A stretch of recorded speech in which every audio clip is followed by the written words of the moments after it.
par exemple, sur une journée de tournage, même sur 4 endroits différents, vous pouvez tout à fait interviewer 4 personnes, avoir le temps de le faire, de faire des illustrations et cetera, pour ces interviews. En revanche, si vous faites des illustrations à part entière, vous pouvez y passer énormément de temps et moi, je fais des documentaires pour France 2 et la télévision italienne qui sont globalement bavards, c'est-à-dire avec beaucoup d'interviews, à la fois parce que c'est souvent des sujets de fond, mais aussi parce que c'est ce qui me coûte le moins cher à réaliser et qui coûte le moins cher aux chaînes respectives.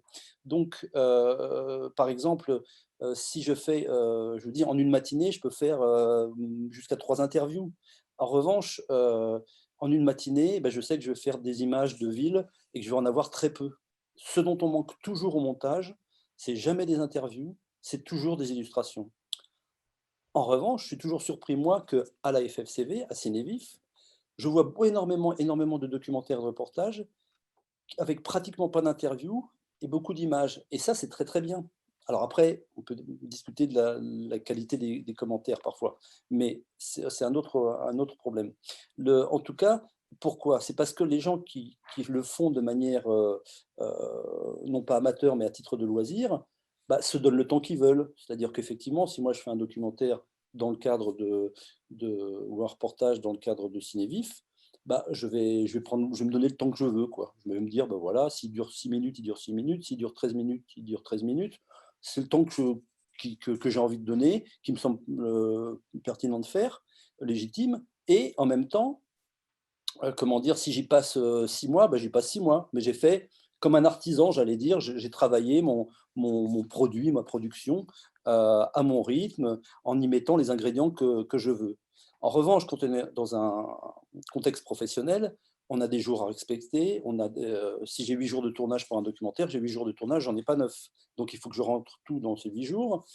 Si j'ai, 11 jours de montage et 11 jours de montage, j'en ai pas 12. Et puis surtout, si mon émission dure 13 minutes ou 26 minutes, et ben, elle dure 13 minutes ou 26 minutes.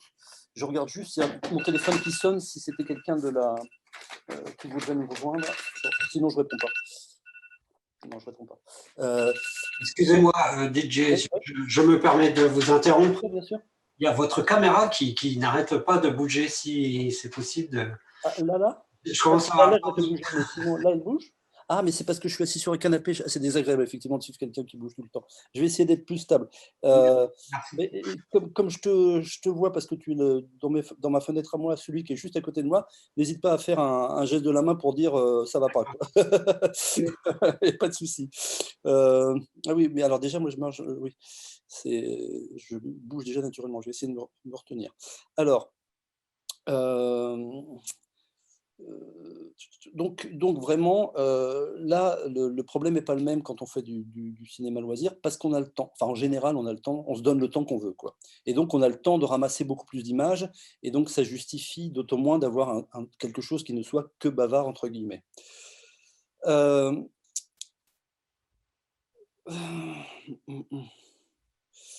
alors ça, c'est la première question, c'est est-ce qu'on a besoin de faire une interview? Donc si on considère qu'on a besoin de faire une interview, soit je vous dis parce que, par exemple, moi je fais des émissions qui durent 30 minutes pour la télévision italienne et ben, chaque fois que je fais une interview, je sais que je vais remplir mes 30 minutes rapidement.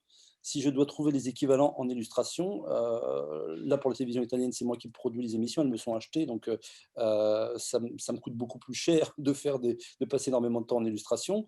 Quand je travaille pour France 2, je suis employé directement par France 2, c'est France 2, enfin sa filiale, privée qui produit les documentaires. Dans ce cas-là, effectivement, comment dire? Je pourrais moi, me donner plus de temps et d'ailleurs tous les réalisateurs réclament toujours plus de jours pour pouvoir filmer et le calcul se fait pour France Télévisions comme pour la plupart des producteurs, que ce soit pour un documentaire ou une fiction, en nombre de décors. C'est-à-dire que ce qui détermine très souvent le coût d'une production, c'est le nombre de décors. Pourquoi? Parce que à chaque décor, alors quand c'est une fiction, on bâtit le décor. Quand c'est un documentaire, on ne le bâtit pas, mais on le recherche, on cherche le meilleur cadre, et cetera, meilleur décor. Et surtout, c'est des déplacements, c'est des nuits d'hôtel, comment dire? tout le temps qu'on passe à se déplacer, on ne le passe pas à travailler. Donc, par exemple, quand je vous parle de moi, comment dire, les tournages, la nomenclature, voilà, cherchez le mot. La nomenclature pour les documentaires que je fais à France 2, c'est 8 jours de tournage, 11 jours de montage et une journée de mixage. Il n'y a plus d'étalonnage maintenant. Avant, on avait au moins une demi-journée d'étalonnage. Maintenant, c'est le monteur qui fait directement l'étalonnage. Bah, c'est difficile d'obtenir autre chose. Donc, les jours de congé, les jours qui sont inclus dans le tournage, les jours comment dire, de déplacement sont rajoutés. C'est-à-dire, c'est 8 jours de tournage pur. Mais des fois, ça peut durer 12 jours pour faire 8 jours de tournage pur. Voilà. Alors, je fais cet aparté simplement pour vous dire que quand même,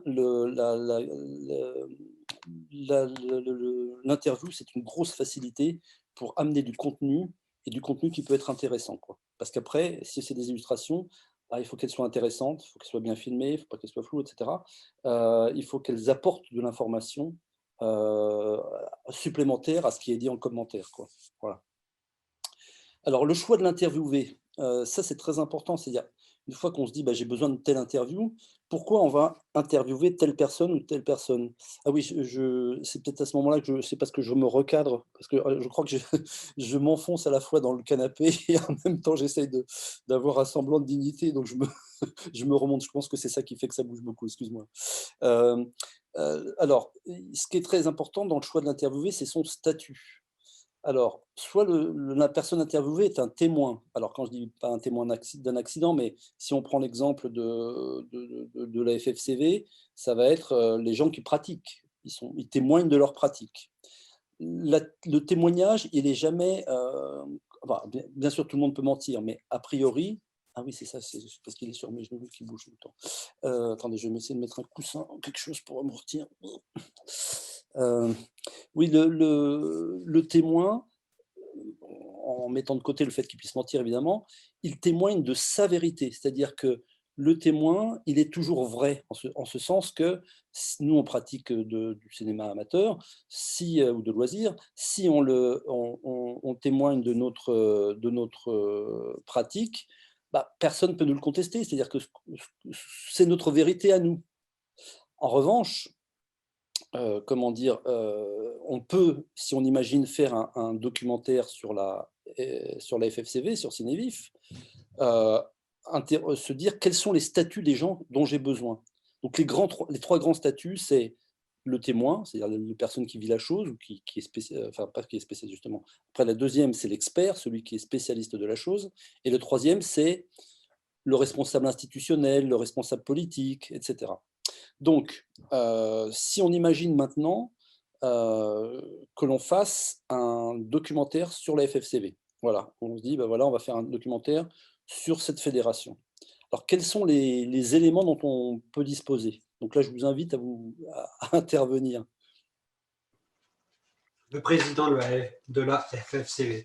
Voilà, le président de la FFCV, donc là, c'est pas un témoin, c'est un statut de responsable institutionnel, on va dire politique, pas dans le sens politicien, mais dans le sens gestion de la cité, donc la gestion d'une association.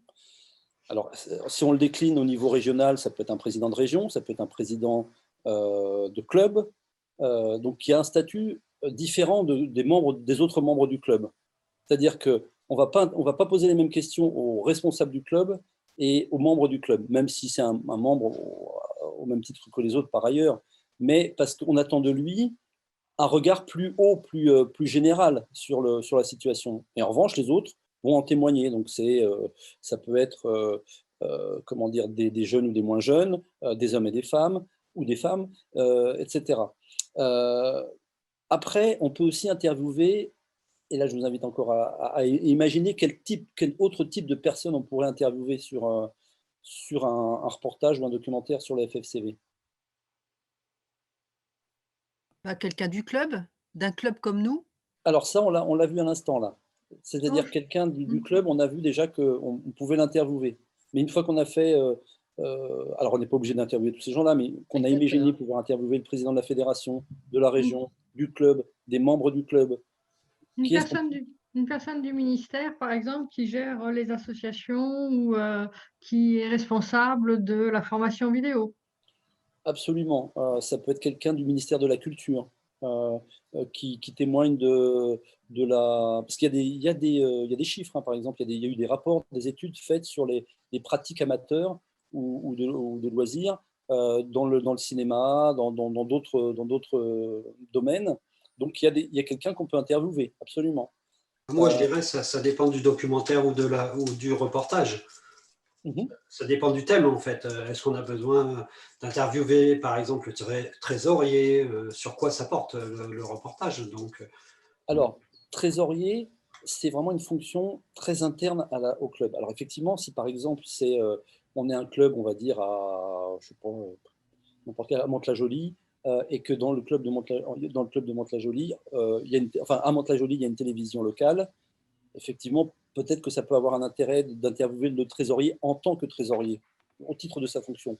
Mais j'allais dire, c'est pratiquement celui dont on a moins de chances que ce soit intéressant parce que il manie des chiffres, donc souvent c'est assez abscon, enfin c'est assez compliqué de rentrer dans le détail du chiffre et tout ça, et de mesurer l'intérêt que ça pourrait avoir, quoi. Sauf si effectivement le trésorier dit, ben voilà, on est un club qui fait des prestations, on a rentré 100 000 euros cette année, ça nous a permis de faire un voyage au Brésil pendant 3 mois avec tout le club et de tourner un documentaire de 52 minutes. Là, c'est intéressant de voir peut-être la parole du trésorier. Mais en dehors de cas un peu comme ça, pour l'essentiel, les gens avec. Alors, c'est d'ailleurs un problème quand on va filmer une association. Plein d'associations fonctionnent sur le mode ah ben non, je ne veux pas me mettre en avant au détriment des autres. Ah, mais vous êtes le président, il faut bien interviewer le président. Bon, d'accord, mais à ce moment-là, vous interviewez aussi le secrétaire et le trésorier, parce que la personne a un fonctionnement très hiérarchique dans sa tête. Mais d'un point de vue audiovisuel, c'est super ennuyeux, quoi. C'est-à-dire, ils vont à peu près dire la même chose les trois. En revanche, c'est plus intéressant de dire, bah, est-ce que vous avez des profils un peu particuliers, quelqu'un qui vient d'arriver, lui dire, voilà, il fait le témoignage de quelqu'un qui vient d'arriver, quelqu'un qui est un pilier du club, c'est lui qui l'a fondé, pourquoi il l'a fondé en 1956. Bon, voilà.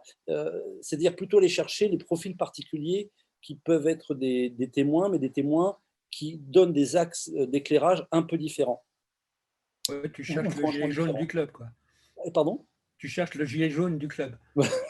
Les jaunes du club. Voilà, ça peut être un contestataire du club.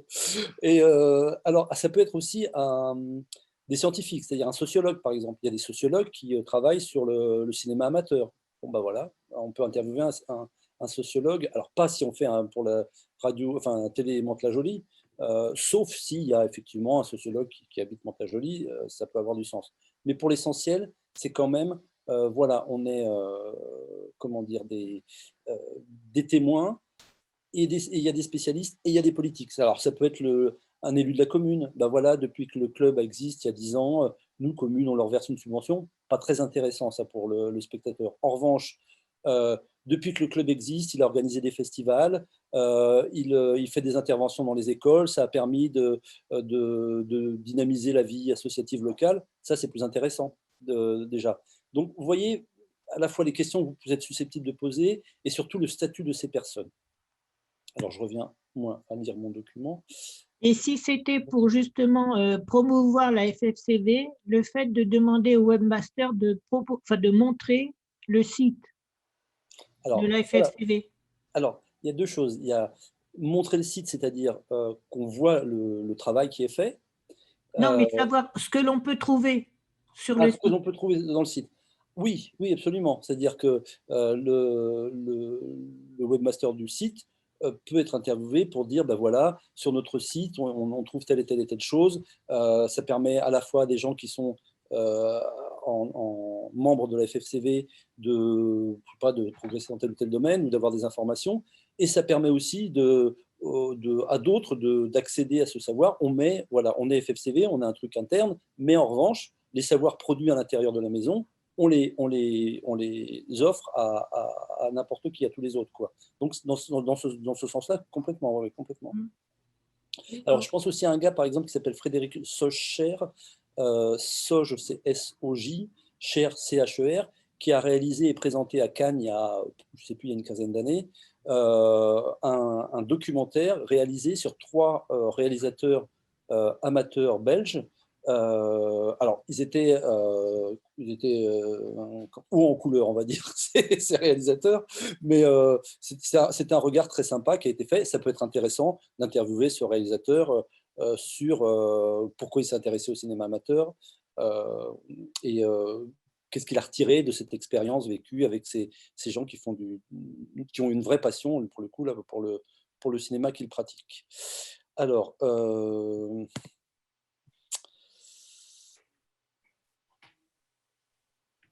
je vais vous montrer un reportage qui fonctionne bien sur ce mode-là, qui est un reportage de TF. Alors, je vous ai enregistré des journaux de différentes chaînes hier à 13h et puis à 20h, ou autour de 20h. Et donc là, c'est un reportage de TF1 sur des restaurateurs. Alors, je ne sais plus dans quelle région ça se situe. En tout cas, c'est pour dire, ben voilà, les restaurateurs sont fermés. La mairie leur a mis à disposition des petites maisonnettes, là, des petites, comment ça s'appelle, enfin, dans lesquelles ils peuvent vendre leurs produits. Voilà, il y a une initiative locale pour à la fois que les gens puissent continuer à accéder à des produits réalisés par des restaurateurs et bien sûr permettre aux restaurateurs de survivre.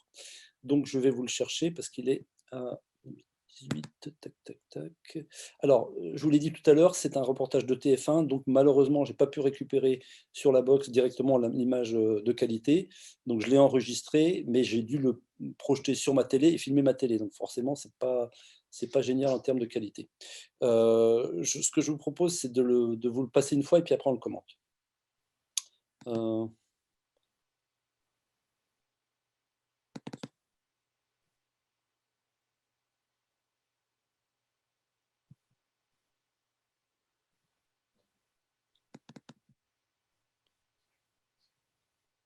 Il est là.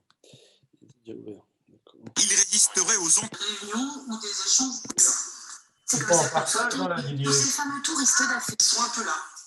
Il y a nous aussi, c'est cette solidarité. Et Julien Desnièvres. Et puis un père, puis un grand-père, plutôt peut-être un combattant. Voilà, ça démarre là. À Nevin, dans le Finistère, Médéric Pirker et Julien Desnièvres. Il y a deux poissons et une canette. On voit pas l'image. Hein. Partager ton écran, s'il te plaît. Excusez-moi, j'ai oublié de partager en fait. Voilà. Oui, voilà. Ça marche. Quant à toi, c'est bien aussi. Hein. Alors maintenant, comment je récupère mon... Ah oui, il est là. Tac. J'enlève celui-là. Partager l'écran. Partager l'écran, voilà, maintenant ça va marcher. Tac. Je vais revenir un peu en arrière. J'ai grossi ma flèche là pour que les gens la voient mieux, mais j'ai trop grossi, du coup j'ai du mal à attraper les trucs qui sont tout en bas. Arc. Comment je vais faire ça? Il suffit de cliquer au haut, à gauche. Ça va revenir. Paf. En fait, mon souci, c'est ça. Vous voyez où est ma flèche là? C'est il faut que j'arrive à être sur cette ligne et elle est trop grosse. Je n'avais pas pensé à ça. Alors, normalement, je la réduis, ça doit marcher. Ah non, je ne peux pas. Comme ça. Mais si je peux le réduire comme ça. Voilà.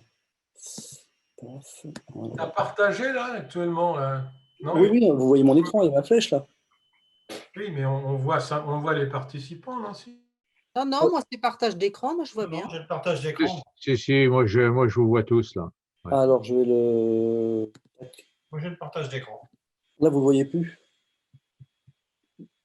J'ai les deux, moi. Parce que Allez, là, vas-y, recule ta flèche. Va. Allez, par ici. Voilà. C'est parti. Et Julien Desnièvres. Il y a deux poissons et une canette. Pour la première fois de leur carrière, ces restaurateurs vendent leur place sur la place du marché. Arnaud retrouve le contact avec ses clients et ça fait du bien. Retrouver du monde, parler aux gens, avoir ce contact avec la clientèle, c'est notre métier, c'est partager, et puis voir qu'ils viennent vers nous aussi, c'est cette solidarité aussi. Nous, on est là, on est présents. Et très vite, la roulotte est prise d'assaut par les habitants du pot. Voilà, j'ai pris 2 pains, de la canette et de dessert. Parce que j'aime bien ça, puis il faut pour venir en aide aux restaurateurs, ils en ont bien besoin.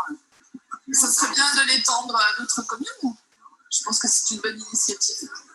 Mais ça mérite d'être creusé, quoi. 4 plats à la carte, faits par 4 restaurateurs de la commune. Chacun a préparé le sien très tôt ce matin. Un petit chou farci avec de la canette à l'intérieur. Il est 6h30. Yann est déjà derrière les fourneaux. D'habitude, à cette heure-ci, soit on est en train de faire les courses, soit on est comme tout le monde en train de se réveiller. Et donc, c'est vrai que c'est un changement d'organisation d'horaire pour nos restaurateurs, parce qu'il faut qu'on soit de bonne heure au marché. Dans son restaurant, Yann fait de la vente à emporter depuis le confinement. Le marché est pour lui une activité complémentaire. Je finis de garnir les barquettes avec tes pommes de terre. Faut mettre un peu de champignons derrière. Avec ses confrères, ils ont répondu à l'appel de la mairie, qui leur met à disposition une remorque. On invite tous les restaurateurs qui le souhaitent, de la commune de l'Estéva, à se greffer au principe. Je crois que le plus important, c'est de donner de la visibilité, de les rendre encore visibles. Ils sont perdus là, ils sont dans leur restaurant, ils ne sortent plus, ils n'ont pas de visibilité par rapport aux gens. Donc l'important, c'est qu'on les voit, qu'ils existent toujours. Tous les menus sont partis en moins d'1 heure. Pour les retardataires comme ces retraités, il reste la soupe gratuite pour se consoler. Ça réchauffe. L'opération est un succès. Les restaurateurs l'ont promis. Ils vont doubler la production dès la semaine prochaine. Voilà. Alors, on va le remettre.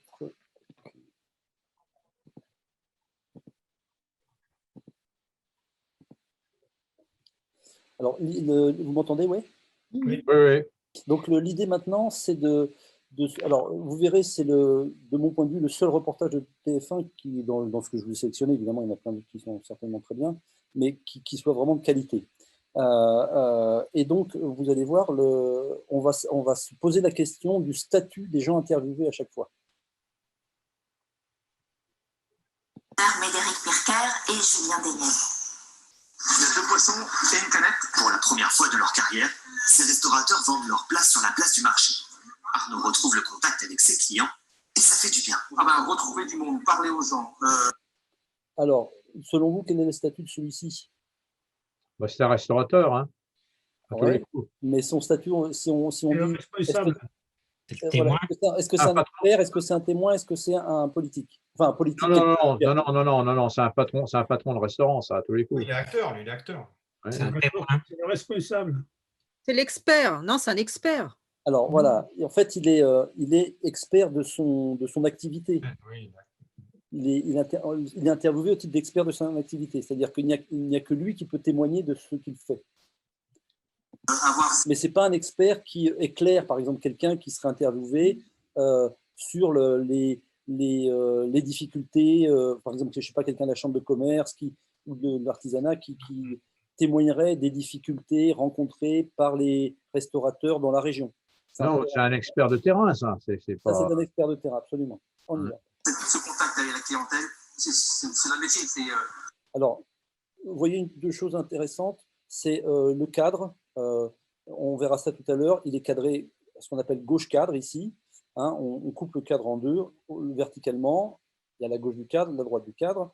Il est donc gauche cadre et son regard traverse l'écran. Ça veut dire que l'intervieweur est bien placé par rapport à la caméra, est placé à droite de la caméra, on verra ça tout à l'heure, de manière à ce que, imaginez qu'au lieu de regarder là-bas, il est regardé dans ce sens-là, c'est-à-dire qu'il ait eu ce regard-là, bah, ça aurait été très bizarre, quoi. Là, c'est le regard habituel qu'on voit qu'on devrait en tout cas voir dans 99% des productions. Après, un truc qui n'est pas très joli, on le verra encore plus tout à l'heure, c'est le bout de micro, là. Si on peut éviter, c'est toujours mieux d'équiper le gars d'un micro-cravate ou d'avoir une perche si on est 2, mais si on est tout seul, évitez ça. Si vous ne pouvez absolument pas éviter, en tout cas, c'est vraiment en mode reportage qu'on voit ça. Dans un documentaire, normalement, on ne voit jamais un micro humain. C'est partager, et puis voir qu'ils viennent vers nous aussi. C'est cette solidarité aussi. Nous, on est là, on est présents. Et très vite, la roulotte est prise d'assaut par les habitants du bourg. Voilà, j'ai pris 2 plats de... Alors, celui-ci, statut? Témoin. Témoin. C'est un client. Ouais. Voilà, et si on reste dans nos catégories, c'est un témoin. Voilà. Alors, ça, c'est un truc que moi, je vous déconseille, mais peut-être que là, il n'avait pas trop le choix. C'est qu'on aurait pu avoir la même interview du gars sans qu'il nous montre ce qu'il y avait à l'intérieur. Moi, je vous conseille systématiquement de faire l'interview et après aller chercher les éléments d'illustration. C'est-à-dire, si le gars veut vous montrer, alors comme là, il l'a dit pendant son interview même, et en même temps, ce n'est pas vraiment des interviews, c'est plutôt des micro-trottoirs un peu à la va-vite, peut-être que le cadreur a considéré qu'il n'avait pas trop le choix, mais en général, quand on fait cette action de, comment dire, de passer de l'interviewé à un élément dont il parle, on risque de perdre le point, on risque de ne pas avoir la même lumière qui arrive à l'endroit, donc d'être sous-exposé, et après au montage d'être embêté, même si on peut rattraper pas mal de choses. Et donc moi je vous déconseille vraiment ça, c'est-à-dire on interviewe la personne et ensuite on illustre les éléments dont il parle. Alors là peut-être que le gars était pressé, on s'est dit on va le perdre, donc ça pouvait justifier que ça se fasse comme ça, quoi. Voilà, j'ai pris 2 plats de la canette. Alors même chose que je vous disais sur le micro tout à l'heure. Hein. Et de dessert, parce que j'aime bien ça, puis il faut pour venir en aide aux restaurateurs, qu'ils en ont bien besoin. Ça serait bien de l'étendre à d'autres communes. Je pense que c'est une bonne initiative. Et ça mérite d'être. Alors, elle. Ouais, c'est un client aussi, hein. Pas de problème. Donc, on est encore dans le témoin. Ouais, ouais, absolument. La difficulté, c'est que... L'utilisatrice du restaurant. Pardon? C'est une utilisatrice du service. Du service, absolument. Donc, c'est encore un témoin. La difficulté sur ça, c'est que on lui, comment dire, on l'a fait parler comme une experte. C'est-à-dire que, comment dire, elle est plus dans son statut de témoin, c'est-à-dire, je viens acheter et c'est bien pour moi, etc. Elle est encore dans son statut de témoin si son propos, il est vraiment je suis, comment dire, contente de manifester de la solidarité à l'égard des commerçants locaux, en achetant local, etc. Là, elle dit, ce serait bien que ce soit développé ailleurs. C'est déjà quelque chose d'un autre statut. C'est pas bien grave, là, elle le dit spontanément. Mais l'idéal, c'est de jamais confondre les statuts des uns et des autres.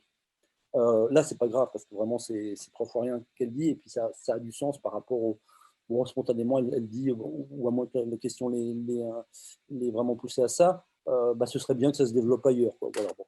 Creuser, quoi. 4 plats à la carte, faits par 4 restaurateurs de la commune. Chacun a préparé le sien très tôt ce matin. Un petit chou farci avec de la canette à l'intérieur. Alors là, c'est pas une interview, mais c'est quelque chose d'illustratif qui est très intéressant. C'est-à-dire que, alors c'est très court parce que c'est un reportage, mais comment dire, il est en action. Donc c'est le témoin en action. Enfin, le témoin, peu importe le statut, je veux dire, c'est, on verra pas ça juste après, mais vous avez trois grandes façons de filmer. Soit quelqu'un qui est figé, soit quelqu'un qui bouge, soit quelqu'un qui est en action, c'est-à-dire qui est dans l'action qui illustre la thématique ou la séquence de votre reportage ou documentaire. 6h30, Yann est déjà derrière les fourneaux. D'habitude, à cette heure-ci, soit on est en train de faire les courses, soit on est comme tout le monde en train de se réveiller. Et donc, c'est vrai que c'est un changement d'organisation d'horaire pour nos restaurateurs, parce qu'il faut qu'on soit de bonne heure au marché. Dans son restaurant, Yann fait de la vente à emporter depuis le confinement. Le marché est pour lui une activité complémentaire. Fini de garnir les barquettes avec tes pommes de terre. On mettre un peu de champignons derrière. Avec ses confrères, ils ont répondu à l'appel de la mairie. Alors vous voyez que c'est beaucoup plus riche, évidemment, qu'une interview. Il aurait pu dire tout ça, interviewé de manière fixe, et puis on l'aurait vu 20 secondes, le temps ou 15 secondes, le temps qu'on mette son nom et sa fonction. Et puis après, on aurait eu les mêmes illustrations. Mais là, c'était nettement plus riche, évidemment. Qui leur met à disposition une remorque. On invite tous les restaurateurs qui le souhaitent de la commune de l'Eslevat à se greffer au principe. Je crois que le plus important, c'est de donner de la visibilité, de les rendre encore visibles. Ils sont perdus là, ils sont dans leur restaurant, ils ne sont plus, ils n'ont pas de visibilité par rapport aux gens. Donc là, le statut. Responsable politique, le maire. Responsable, oui. Voilà, donc c'est une responsable politique. Donc je vous dis, les trois grandes catégories, soit c'est un témoin, soit c'est un expert qui témoigne de son activité, soit c'est un expert qui apporte un éclairage extérieur, soit c'est un politique au sens large, c'est-à-dire, là c'est une politique au sens élu, mais comme on disait tout à l'heure, président de la fédération ou président d'un club, c'est aussi une fonction politique, voilà, mais pas politicienne. Donc l'important, c'est qu'on les voit, qu'ils existent toujours. Tous les menus sont partis en moins d'1 heure. Pour les retardataires comme ces retraités, il reste de la soupe gratuite pour se consoler. Ça réchauffe. Bon, l'interview n'est pas très longue. Hein. Mais alors, le statut, là, c'est facile. Un témoin? Un témoin, oui. L'opération est un succès. Les restaurateurs l'ont promis. Ils vont doubler la production dès la semaine prochaine. Voilà.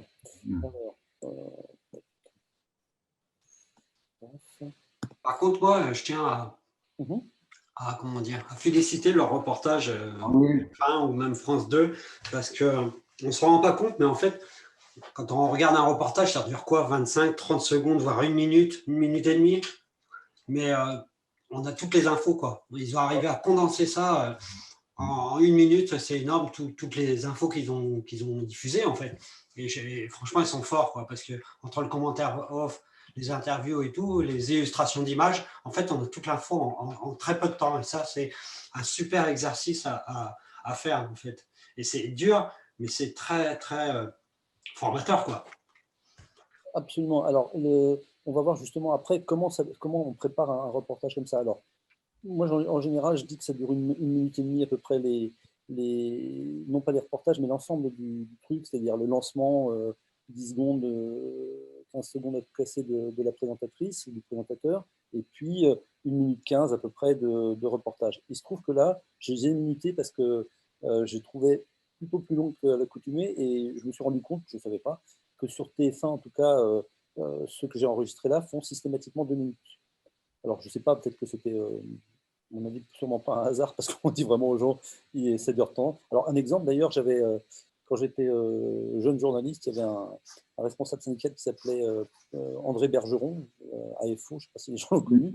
Et bon, un jour, la radio pour laquelle je bossais m'envoie l'interviewer. Et je vous parle de ça, c'était en 82. Et je l'interview, et enfin, je me présente à lui. Et il me dit, vous en voulez combien? 45 secondes? 1 minute 15? 1 minute 30? 15 secondes? C'est-à-dire qu'ils savent que si on fait une interview de 10 minutes, on n'utilisera pas 10 minutes. Et donc, ils veulent essayer à la fois d'être efficaces, pas perdre de temps, parce qu'ils envoient un certain nombre de journalistes, mais aussi pouvoir placer les choses qui les intéressent. C'est-à-dire que plus ils donnent une interview longue, plus ils s'exposent au fait que la personne en face soit pas très, pas très performante et sache pas faire les bons choix. Ou alors ne fasse pas les choix qui les intéressent eux, ce qui est encore autre chose.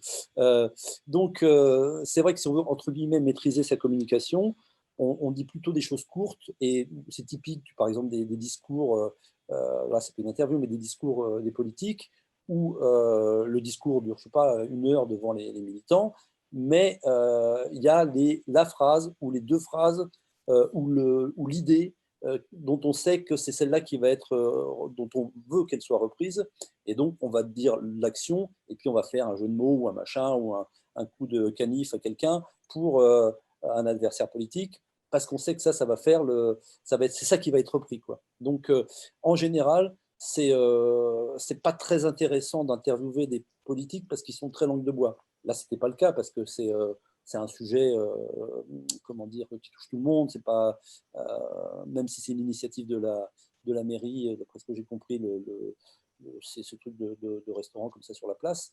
Malgré tout, bon, on peut pas dire qu'elle a vendu sa soupe. Elle a parlé de manière assez correcte, enfin, je veux dire, dans l'intérêt général du coin, quoi.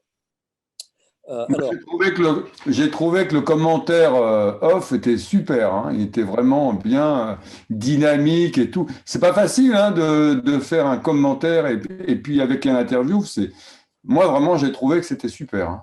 Et plus c'est court et plus c'est dur à faire. Plus c'est court et plus c'est dur à faire, ce que tu dis. Et donc moi, là, en l'occurrence, ouais.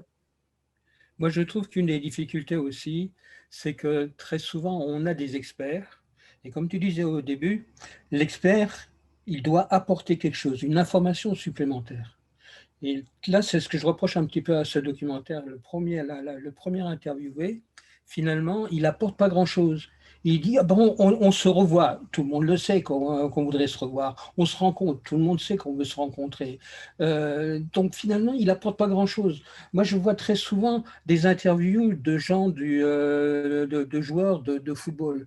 Qu'est-ce qu'ils disent? Oh ben on s'est bien reposé, oui, ils sont forts, mais on va essayer de gagner quand même. Oh, on sera peut-être les plus forts qu'eux, mais ça va être difficile. Finalement, ils n'apportent rien. Alors, et ça, je trouve que c'est difficile à gérer, parce que finalement, on est presque obligé de les faire intervenir, et finalement, ils n'apportent pas grand-chose. Alors, la difficulté spécifique, j'allais dire, aux footballeurs, c'est que d'une part, ils sont jeunes. C'est-à-dire qu'on ne l'a pas forcément en tête, mais c'est des gens très jeunes qui jouent. Enfin, très jeunes, oui, très jeunes. Et du coup, ils n'ont pas forcément beaucoup de profondeur, de recul sur leur propre activité. Il y en a de plus en plus qui ont fait des études parallèlement, mais il n'y en a pas. Ils ont très souvent, dès 14 ans ou 13 ans ou 12 ans, ils sont dans des centres de formation et puis on les pousse à faire des études. Donc, je veux dire que en général, en tout cas en France, ils sont encadrés sérieusement. Et en plus, le sujet, c'est pas un sujet qui porte forcément à quelqu'un qui a joué je veux dire, parce qu'en général, c'est comme ça qu'ils sont interviewés. Ils ont joué 45 minutes ou 90 minutes. Ils sortent de la douche ou ils sortent du terrain et on les prend à la volée comme ça. Donc, effectivement, un entraîneur aura plus de recul pour analyser tactiquement ce qui s'est passé ou je sais pas quoi. Les joueurs, c'est vachement plus difficile. Tu as raison, Elodie. Oui, on est obligé de les prendre quand même. Mais bon, ça n'apporte pas grand-chose. J'ai une autre petite remarque, c'est que finalement, le Covid, c'est vachement bien. Maintenant, on n'a plus besoin d'avoir des vidéos synchrones. Avec le masque, il n'y a plus besoin de synchroniser le son. Alors, malgré tout, à la prochaine épidémie, on va nous forcer à porter des lunettes noires, on n'aura même plus besoin de se préoccuper du regard. Moi, je ne suis pas d'accord avec cette réflexion, pour la bonne raison que quand on entend quelqu'un parler derrière son masque, il y a quand même une certaine synchro qui doit être respectée, un minimum. Parce que en fonction du mouvement des joues, du mouvement du nez, on sait ce que la personne est en train de dire ou pas. Ouais, c'est-à-dire qu'effectivement, à partir du... alors d'ailleurs, ça m'est arrivé hier, je ne sais pas pourquoi, quand j'ai importé ce qui naît de France 2 sur ma timeline, ça se désynchronisait. Et pourtant, les gens parlaient derrière les masques, mais ça se voyait tout de suite, quoi. Ça se voyait, oui. Mais malgré tout, on peut faire passer quelques trucs. Oui, non, mais c'est évident, c'est évident. On peut lui faire dire peut-être n'importe quoi aussi, plus facilement. J'ai une question, Didier. Lorsque tu pars en interview, est-ce que tu sais ce que tu attends comme réponse de la personne ou est-ce que tu es complètement ouvert? Là, on dit, il y a des gens qui disent des choses pas très intéressantes, d'autres qui disent des choses plus intéressantes. Est-ce que c'est parce qu'il y a eu plein de gens interviewés et qu'on n'a gardé que ce qui correspondait à notre propos, ou est-ce que c'est parce qu'au départ, on savait ce qu'on attendait et qu'à la limite, on a préparé un petit peu l'interview avant? Alors, ça dépend vraiment des sujets. C'est-à-dire qu'il y a des sujets qui se prêtent à être tout à fait ouverts, c'est-à-dire que de manière générale, on ramasse tout ce qui vient. C'est-à-dire qu'il y a des choses qui viennent auxquelles on n'avait absolument pas pensé et qui donnent un éclairage supplémentaire, qui peuvent même réorienter complètement le documentaire ou le reportage. Moi, j'ai fait l'expérience une seule fois à France Télévisions de me dire, ben voilà, j'écris complètement mon documentaire. Donc, chaque fois que je rencontre quelqu'un, je sais qui il est, je sais ce qu'il peut apporter au sujet, et donc je vais lui faire dire ça. Pas le faire dire au sens où je l'étranglerai pour faire dire les choses, mais je sais que c'est ça qu'il doit apporter dans le truc, parce que correspondant à son expertise, c'est ça qu'il doit apporter, et je sais qu'il peut le faire. Ça ne marche absolument pas, parce que les gens ne disent jamais les choses comme on pense qu'ils peuvent les dire. Ils ne les disent pas du tout de manière efficace, parce que ce n'est pas leur souci, l'efficacité. Je vous parlais de Pascal Bergeron. Comment c'est son prénom à Bergeron, j'ai oublié. André Bergeron. Voilà. André Bergeron tout à l'heure. Comment dire, lui, il savait ce qu'il voulait dire et ce qu'il voulait faire passer. Donc, en très peu de temps, c'est bon. Mais il y a des tas de gens qui ne sont pas du tout experts de la parole, y compris des politiques qui sont extrêmement mauvais dans leur expression. Et donc, ça tourne en tambouille, ça dure des heures, on ne comprend pas vraiment ce qu'ils veulent dire. Et donc, c'est vraiment en fonction des gens qu'on rencontre. Il y a des gens qui vont prendre une force alors qu'ils ne sont pas forcément super intéressants sur le fond, mais c'est tellement bien dit, ça a tellement de force à l'image que des fois un truc tellement mal dit mais qui pourrait être intéressant, on va le synthétiser en commentaire, on va reprendre l'idée, parce qu'on ne peut rien en faire. Parce que c'est vraiment, on a le problème, moi j'ai bossé beaucoup en radio, beaucoup en presse écrite et beaucoup en télévision, et les trois, on n'a pas du tout les mêmes choses. C'est-à-dire qu'en presse écrite, si j'interviewe quelqu'un, il peut me bafouiller pendant 2 heures, ça pose aucun problème. Il peut me dire les choses dans n'importe quel ordre, ça pose aucun problème parce que moi, je vais pouvoir remettre tout en ordre. J'ai entendu ce qu'il a dit, je peux remettre tout en ordre. Et en plus, moi, je me suis toujours efforcé de faire lire les papiers, quand j'avais le temps, évidemment, aux gens qui étaient interrogés, non pas pour qu'ils me le censurent, mais pour que je n'ai pas trahi leur parole et que je ne me sois pas trompé. Souvent, quand je dis trahir, c'est simplement parce que je me trompe, j'ai mal compris un truc, quoi. En radio, on est déjà beaucoup plus embêté, même si on ne voit pas la personne, et donc on peut donner tous les coups de ciseaux qu'on veut et intervertir tout ce qu'on veut très facilement. Dès qu'on passe à l'image, c'est fichu. C'est-à-dire que soit il faut pouvoir couvrir, et donc avoir les illustrations qui vont avec, mais très souvent, on sacrifie beaucoup plus de choses en télévision, en documentaire, reportage, parce que la chose est intéressante, mais il bafouille au début. Alors en général, moi, je veux faire reprendre les choses. Alors peut-être que ça répond en partie à ta question, Alexandrine, mais je suis, comment dire, complètement ouvert quand je fais de la presse écrite. Très, très ouvert, un peu moins, mais très ouvert quand je fais de la radio, beaucoup, beaucoup moins quand je fais de la télévision, parce que je sais, il faut que ce soit efficace, la parole de la personne. C'est-à-dire que je peux bien sûr m'embarquer avec quelqu'un pendant une interview qui dure 1 heure. Moi, je fais des interviews très longues en général, et après, je vais piocher ce qui m'intéresse. Mais à chaque fois, je m'efforce de bien expliquer en amont à la personne comment elle doit répondre, c'est-à-dire pas ce qu'elle doit dire, mais comment elle doit le faire. C'est-à-dire, on viendra un peu plus après, mais je lui dis, si je vous demande, est-ce que vous aimez le fromage? Vous ne pouvez pas me dire oui, parce que moi, je n'ai que oui. On ne garde pas mes questions. Moi, je disparais. Donc, on n'a que oui. Avec oui, je ne peux rien faire. Donc, il faut dire, j'aime le fromage parce que, ou je n'aime pas le fromage parce que. Voilà, ça, je peux l'utiliser. Si quelqu'un me répond, même si comment dire, ce qu'il dit est très intéressant, mais qui commence en bafouillant, en faisant, et qui se reprend, je lui dis, bah, on va reprendre parce que j'ai besoin d'une attaque qui soit une bonne attaque. On peut difficilement attaquer quelqu'un qui intervient dans une interview avec un bafouillage, etc. Donc, moi, j'hésite pas moi, j'ai une formation de sociologue, donc en sociologie, c'est des questions semi-ouvertes, c'est-à-dire une question ouverte, c'est, si on reprend l'exemple on fait un reportage sur la FFCV, et puis c'est ça la question. Et tout est ouvert, vous pouvez raconter ce que vous voulez. Semi-ouvert, ce serait, comment dire, que vous apporte la FFCV. Une question fermée, ce serait, je ne sais pas, ça ne me vient pas sur l'instant, mais est-ce que vous avez déjà tiré profit de la FFCV? Oui, voilà. C'est-à-dire, voilà, des questions, en général, des questions auxquelles on répond par oui ou non, quoi. Et donc, comment dire, c'est vraiment difficile c'est très facile de bâtir des questions, on va le voir tout à l'heure, ou la prochaine fois. Et alors attendez, parce que je vois que ma batterie se décharge, j'ai branché le truc, mais ça ne marchait pas, je pense qu'il n'est pas branché. Comme je suis chez mon voisin, je branche juste la prise, je reviens tout de suite. Il n'y a pas de chinois pour pédaler chez le voisin? C'est le restaurateur. Ouais. Moi, je suis marié avec une chinoise, je peux vous dire que les Chinois, c'est plus comme ça. Ah bon, ils ne pédalent plus? Ah non. Bon, voilà, ça se charge chez moi. Le problème des fois, excuse-moi, le problème des fois dans une interview, c'est qu'on écoute un peu on se laisse embarquer en fait. On va faire un peu une question, on pose une question, il répond, et une réponse appelle une autre question. Et puis des fois, en fait, on oublie un peu ce qu'on voulait un petit peu en retenir, quoi. Alors, il faut être entre les deux, c'est-à-dire qu'à la fois, moi, je fais énormément d'interviews. Christian Alain, qui est là, de Digipassion, râle toujours à cause de ça, et il n'a pas forcément tort. C'est que moi, je prépare très, très peu les interviews. C'est-à-dire que je sais où je vais. Dans ma tête, je sais où je vais. Donc, après, les questions, elles sont très simples à poser. Et effectivement, une bonne partie des questions sont amenées par les réponses de la personne.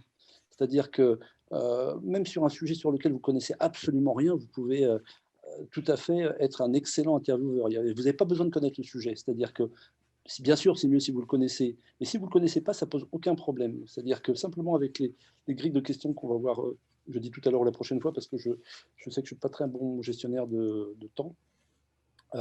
Encore 1 heure. Voilà. on va en reparler. Alors, je vous propose d'avancer. Tac. Donc ça, on l'a fait. Voilà, donc on en vient à ce dont on vient de parler, mais du coup, je vais le décliner un peu comme je l'avais écrit. Donc, le contenu de l'interview lui-même, donc qu'est-ce qu'on veut faire dire? On veut faire parler de quoi?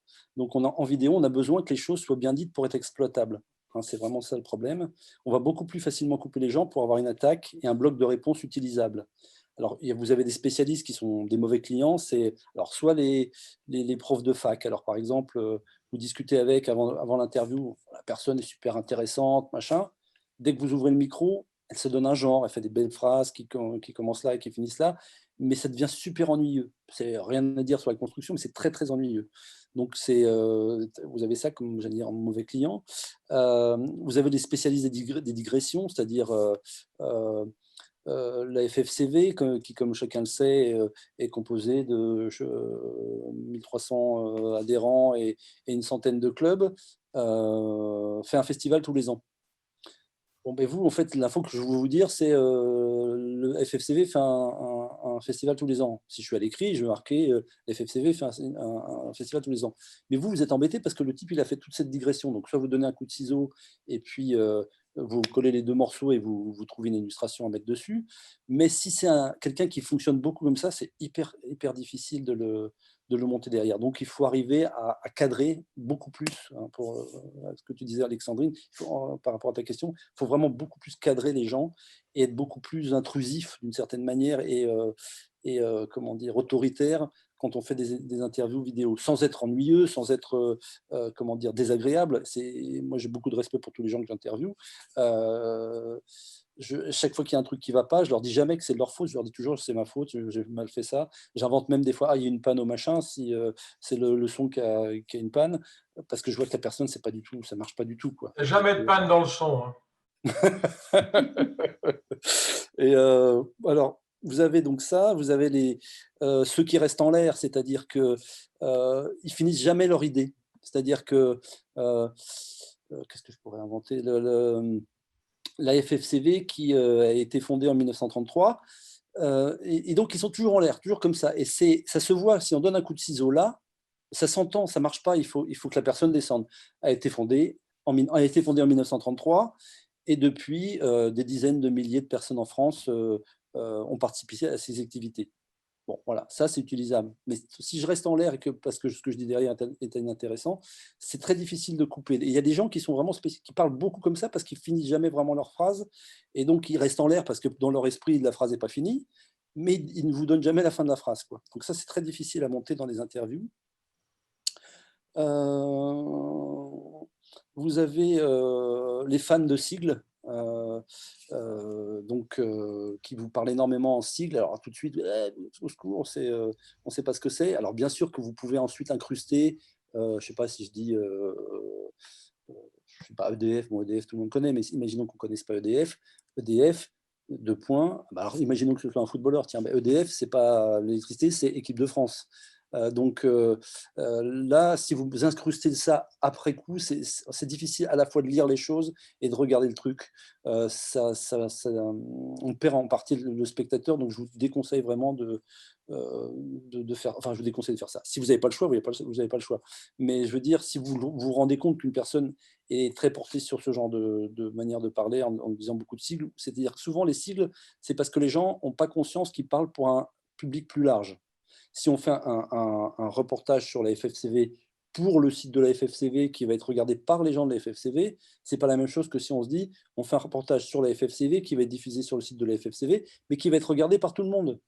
Dans ce cas-là, on change radicalement de manière de parler. Et on va dire des choses qui sont des évidences pour les gens de la FFCV. La FFCV, la Fédération française de cinéma et vidéo, on n'a pas besoin de savoir, on le sait déjà. Mais c'est important pour les autres. Donc, il y a des gens qui n'ont pas conscience que ce qu'ils disent, c'est aussi pour les autres. Et donc, ils parlent de manière très interne, quoi. Et puis, comment dire, L'autre chose, c'est des gens qui utilisent beaucoup de mots de jargon, c'est-à-dire de mots spécifiques à leur activité, qu'elle soit professionnelle ou de loisirs ou autre, et donc qui utilisent beaucoup ces mots-là. Alors, je vous ai écrit un exemple, évidemment complètement caricatural et qui correspond à quelques-uns des critères que je vous ai donnés là. C'est donc la question, c'est: avez-vous des actions spécifiques dans vos clubs pour favoriser l'éclosion de talents féminins? Oui, bien sûr, au sein de la FFCV, à l'occasion d'un régional, Cinévif a par exemple mis en valeur les pistes aimées de Germaine Dulac, dans son acception intrinsèque bien entendu, au regard des expérimentations de Maya Deren et d'Amid, et ce, grâce au travail de Cinéma de 93, du CIV et du CAP.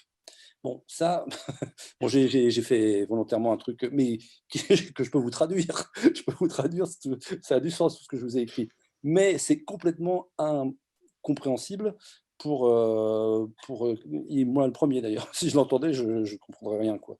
Donc, il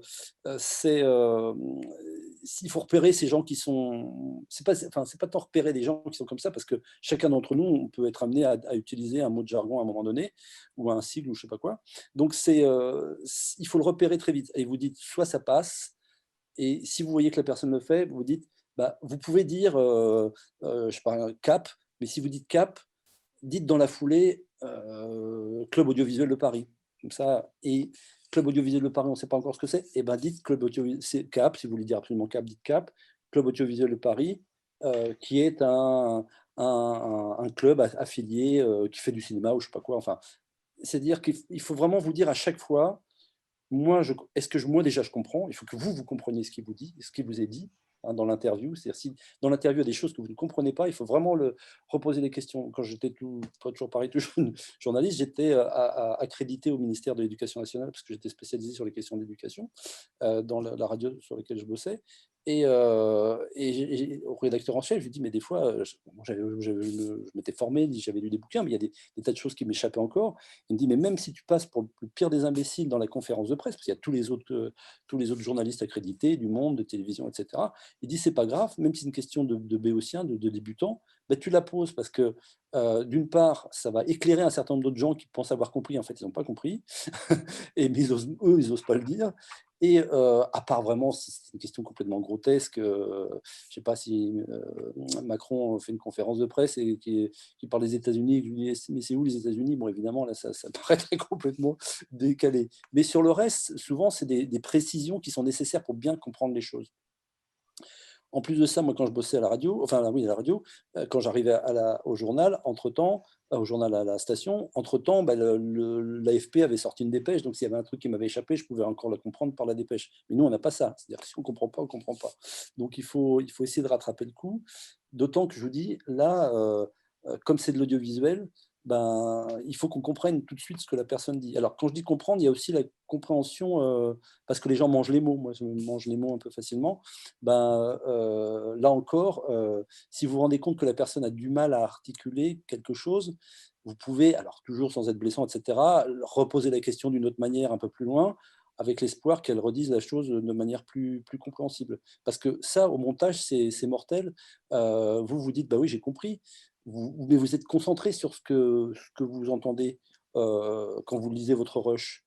Mais quand le monteur, qui est votre spectateur zéro, entend le truc, s'il vous dit, mais je ne comprends rien à ce qu'il raconte, ah, c'est ça qu'il a voulu dire. Enfin, pas qu'il a voulu dire au sens où il s'est mal exprimé, mais parce qu'on ne comprend pas le mot. Si on ne comprend pas le mot, on ne comprendra pas le mot. L'essentiel des gens qui vont regarder le reportage ne comprendront pas le mot, donc il faut le virer, même si c'est intéressant. Il faut trouver un autre moyen de le dire, ou se dire, bah, tant pis, je ne peux pas le faire, quoi. Alors après, on va rentrer dans une autre catégorie qui est comment on cadre la personne, quoi. Alors, il y a déjà à se poser comme question dans quel cadre, c'est-à-dire dans quel cadre je fais mon cadre, c'est-à-dire quel est le décor. S'il y a une émeute en banlieue, 9 journalistes sur 10 vont se faire filmer à côté d'une bagnole qui a cramé, ou si c'est une guerre à côté d'un char décapité, etc. Bon, c'est une manière de planter le décor. Mais vous pouvez simplement avoir un décor soit qui correspond à ce que la personne vous raconte, c'est-à-dire que Là, par exemple, le restaurateur, on l'a vu dans son restaurant, évidemment, ou on l'a vu dans sa petite baraque, là, et où il vendait les trucs sur la place du marché. Et donc, ça a du sens. Si vous avez rien qui ait vraiment du sens, à ce moment-là, vous pouvez vous installer dans quelque chose qui soit au moins joli à l'image, quoi. Alors, il y a des grandes erreurs à ne pas faire. C'est, par exemple, alors je vais me déplacer là volontairement, pardon. Comment dire, c'est beaucoup plus joli. Voilà. C'est beaucoup plus joli. Alors voilà, déjà une première chose, évitez d'être à contre-jour. Si vous filmez comme ça, tout est cramé derrière, donc évitez d'être à contre-jour. Si je ne me mets pas à contre-jour, bon, je ne vous parle pas de... C'est pas étalonné, évidemment, là, en direct. Mais bon, là, au moins, je bénéficie de la lumière qui vient de l'extérieur. D'ailleurs, je dis toujours ça aux stagiaires que j'ai.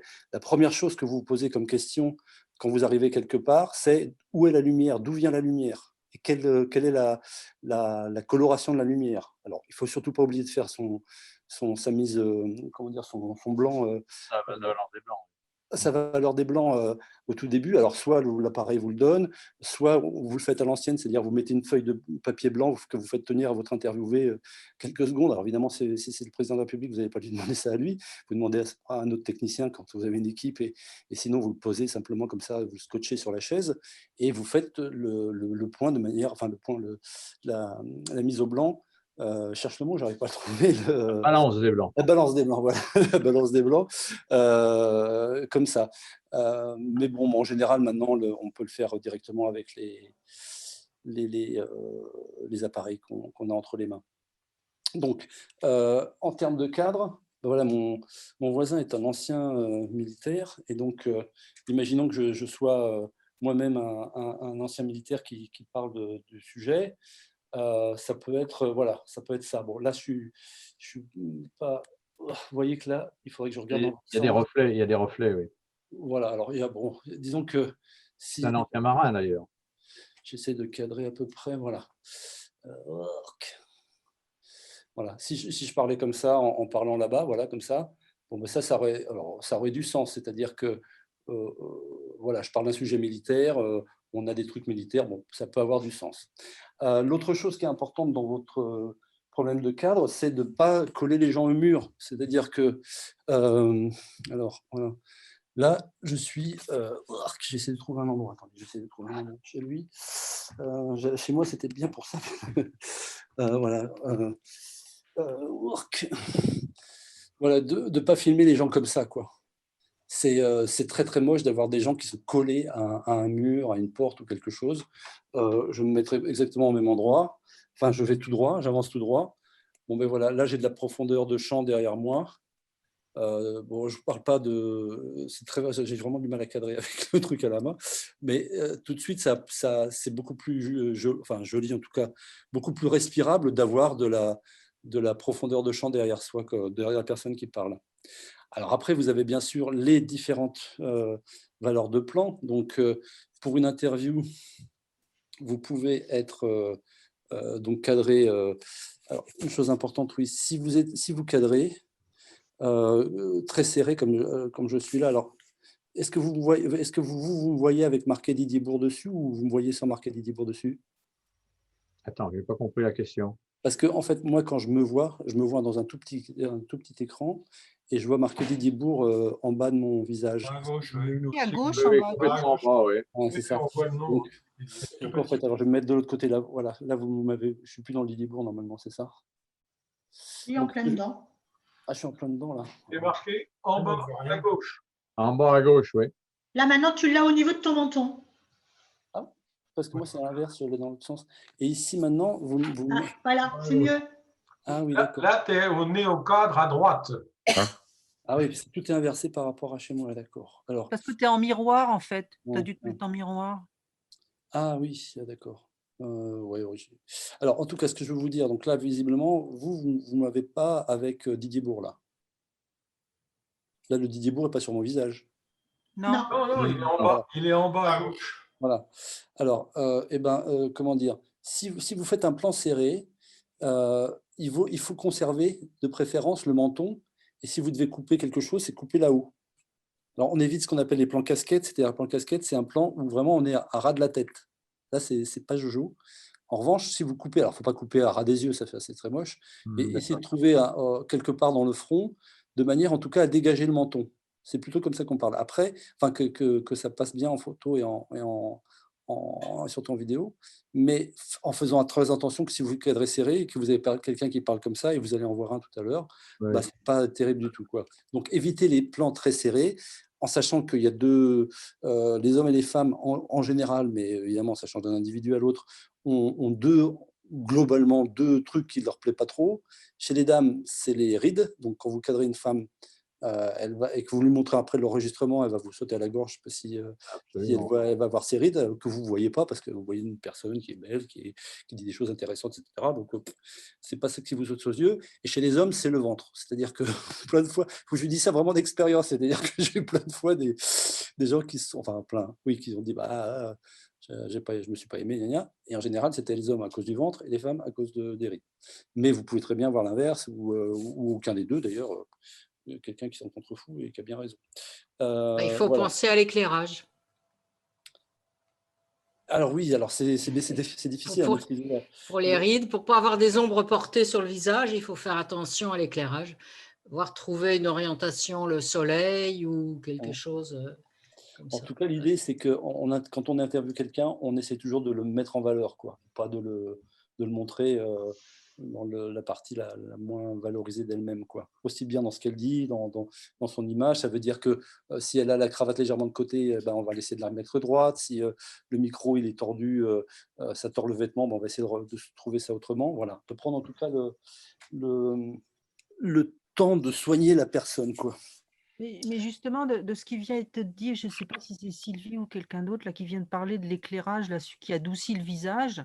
Quand on est sur un éclairage, comment dirais-je, naturel, qu'on n'a pas de spot, d'éclairage supplémentaire, etc., est-ce que tu as un conseil à donner en fonction de l'orientation, par exemple, du soleil ou des choses comme ça? Qu'est-ce qui vaut mieux? Comment se placer pour que ça soit justement de ce que vient de dire Alors, on est passé à une autre partie, mais je vais y aller parce qu'elle n'est pas très éloignée. L'éclairage, voilà. Je vais repartager mon écran. Alors, c'est une image que j'ai trouvée sur Internet, qui, je trouve, est celle qui illustre le mieux la question, mais en revanche, elle était minuscule, donc j'ai dû la grossir artificiellement, et donc elle n'est pas très jolie. Mais, alors, attendez, il faut que je vous retrouve. Je vais vous retrouver comment. Tac, tac, tac. En fait, je suis en train de chercher comment on... Ah voilà, j'ai retrouvé. Partager l'écran. Partager l'écran. Tac. Donc là, vous voyez cette image-là? Oui, tout à fait. Back, fil. Voilà. Donc, vous voyez, la personne interviewée, elle est là. Son nez est là, donc elle regarde par là. La caméra est là. Alors, la caméra, elle pourrait être ici, elle pourrait être là, mais bon. Là, l'exemple est là. Ce qui est important à avoir en tête, c'est qu'on n'éclaire pas de face. C'est toujours très moche d'éclairer de face. Alors, des fois, on n'a pas le choix. C'est-à-dire, on est dans une, je sais pas, on va dire les vœux du maire dans votre commune, et il vous a demandé de faire un reportage sur cette manifestation. Et donc, je sais pas, il y a quelques centaines d'habitants qui sont venus aux vœux du maire, et on vous a demandé de les interviewer pour qu'ils disent un mot sympa sur la municipalité. Là, bah, vous devez faire des interviews à la volée. Dans ce cas-là, vous pouvez être amené à utiliser ce qu'on appelle une minette. Alors, une minette, c'est ça. C'est ça. C'est-à-dire, vous avez un éclérage que vous installez directement, là, c'est un appareil photo, mais sur une caméra, c'est pareil, et qui vous permet d'avoir un éclairage de face qui vous sauve le coup, entre guillemets, quand vous êtes sans avoir suffisamment de lumière. Par exemple, dans un documentaire que le Club d'Ivipassion est en train de faire, on a dû filmer sur une péniche à Paris. C'était très, très, très insuffisamment éclairé. Moi, j'ai toujours des lampes de poche, ça vous paraîtrait idiot, mais j'ai des lampes de poche toujours sur moi, parce que ça permet d'avoir un éclairage qui ne prend pas de place, sous la main, et qui me sauve des coups. Alors évidemment, après, il faut retravailler un peu l'étalonnage, parce que mais bien que je colle dessus comment dire, des feuilles transparentes. Oui, des filtres. Hein. Des filtres, mais c'est vraiment des... moi, soit vous pouvez en acheter, mais ça coûte assez cher, et puis vous en avez très peu d'usage. Qu'il faut mettre devant. Comment? Le spoon, c'est un diffuseur. Alors, le spoon, c'est un diffuseur, c'est-à-dire c'est une espèce de, on va dire, un papier qui ressemble un peu à du papier sulfurisé, mais en plus, qui laisse passer davantage de lumière. Le problème du spoon, c'est qu'il enlève de la puissance à la lumière, quoi. Donc, et souvent, quand on utilise la minette, c'est qu'on est, on est en manque, quoi. Mais c'est le problème de tous les filtres. Hein. Ouais. Et donc, en mettant un filtre bleu en général que je colle à l'avance sur mes lampes de poche, j'ai toujours ça au cas où, quoi, au cas où. Mais comme je vous dis, c'est vraiment le truc à éviter de manière générale. Hein. Je vous en montre une autre, même principe. Donc là, toujours pareil, une petite minette et un micro, quoi, pour. C'est en réalité la plus mauvaise disposition du micro et de l'éclairage. Absolument. Mais là, c'est quand il n'y aura pas trop le choix, parce qu'effectivement, il doit choisir soit l'un soit l'autre. Bon, l'autre, oui, mais le problème, c'est qu'on fait un fromage blanc avec l'individu et le derrière est toujours sombre. Ce qui est bien, c'est quand il y a quelqu'un qui peut prendre cette petite minette puis la décaler un peu. Ça, c'est bien. Voilà. Alors, on en revient au document précédent que je vous montrais. Voilà. Ça, c'est un éclairage ultra classique qu'on appelle éclairage 3 points. Donc, vous avez, alors, je ne sais pas si c'est très évident ici, mais vous avez ce premier projecteur dont le faisceau est plus important que celui-ci. Oui. Vous voyez, le jaune est plus que celui-là. Voilà. Donc, ça, c'est votre éclairage principal. Si vous n'avez qu'un éclairage, soit vous faites ça, soit vous le ramenez un peu plus par ici, parce que, sans que ça fasse minette, mais ça permet de ne pas projeter trop d'ombre. Mais en général, si vous n'en avez qu'un, de le placer là, c'est assez bien, quoi. Ça marche assez bien. Ça permet d'avoir une face un peu éclairée, d'avoir une zone un peu moins éclairée, et ça fait quelque chose d'assez joli, c'est-à-dire que ça crée de la matière. C'est pour ça, par exemple, que quand on fait des images d'illustration, on les fait de préférence au lever du soleil et au coucher du soleil, parce que le soleil, après, justement, n'est pas juste au-dessus des choses que vous voulez filmer, d'images d'illustration d'une ville, par exemple, mais est beaucoup plus bas, et donc va projeter des ombres, et ça vous fait ce qu'on appelle de la matière à l'image, quoi. C'est beaucoup plus joli, beaucoup plus joli. Donc là, si vous n'avez qu'un seul éclairage, c'est celui-là. Si vous en avez un deuxième, vous le mettez ici, un peu moins fort. Alors, sur l'éclairage 3 points, il y a des variantes, mais on dit par exemple que cet éclairage-là, il va être plus froid que celui-là. C'est-à-dire celui-là est un peu plus chaud que celui-là. Pas tout à fait la même température.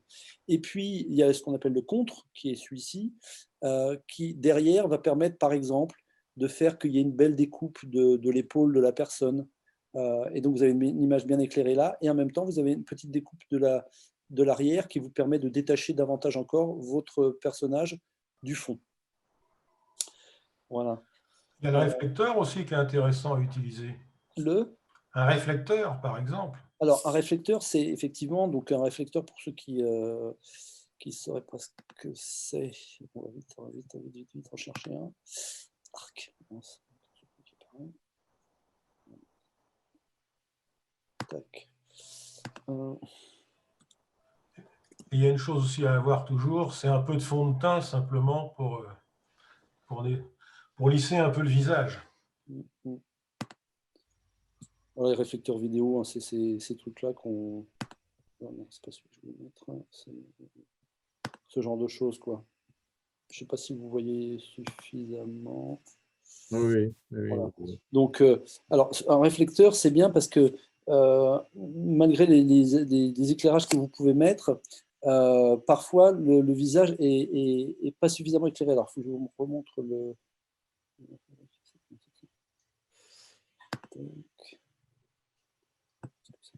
Alors, voilà. En mettant un projecteur ici, le risque que vous avez, c'est que là, c'est éclairé et ça vous amène des ombres de ce côté-ci. Là, c'est éclairé et ça vous amène des ombres de ce côté-ci, sans que l'éclairage d'un côté ou de l'autre soit suffisant pour éliminer ces ombres portées. Et du coup, vous risquez de vous retrouver avec éclairé, et ici, une zone d'ombre au plein milieu du visage. Donc, ce que vous pouvez faire, c'est effectivement, avec un réflecteur, réfléchir à la lumière qui arrive de l'un de vos trucs. Alors, si vous êtes tout seul, vous pouvez le poser, par exemple, sur une chaise et vous le positionnez, vous le fixez avec un scotch ou un objet que vous avez trouvé sur le bureau de la personne que vous interviewez pour faire tenir le truc à la bonne hauteur. Et puis, ça permet de, effectivement, dégager les ombres, quoi. Par contre, il y a un truc qui est bien, c'est de mettre une toute petite minette sur la caméra pour faire une pétouille dans les yeux. Ça, c'est bien, ça.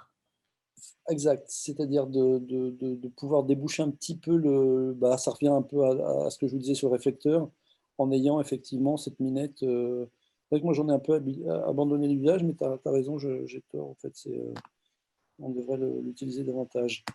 Mais vraiment, en ne la mettant pas forte, simplement pour là encore dégager un peu le visage ou donner un peu de lumière sur c'est pour illuminer l'œil un petit peu, hein, de façon à pas avoir un œil vide. Parce que la mise au point se fait toujours sur l'œil.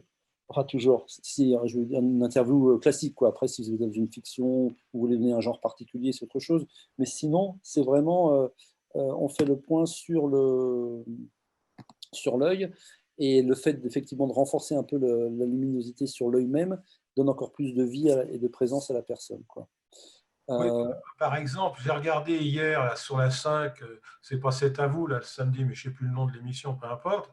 Ils avaient quelqu'un qui était en visio et il avait 2 yeux noirs, mais on a l'impression qu'il avait un œil au beurre noir, et dans les plans larges, on avait l'impression qu'il avait les lunettes de soleil parce qu'il n'y avait pas d'éclairage sur le visage.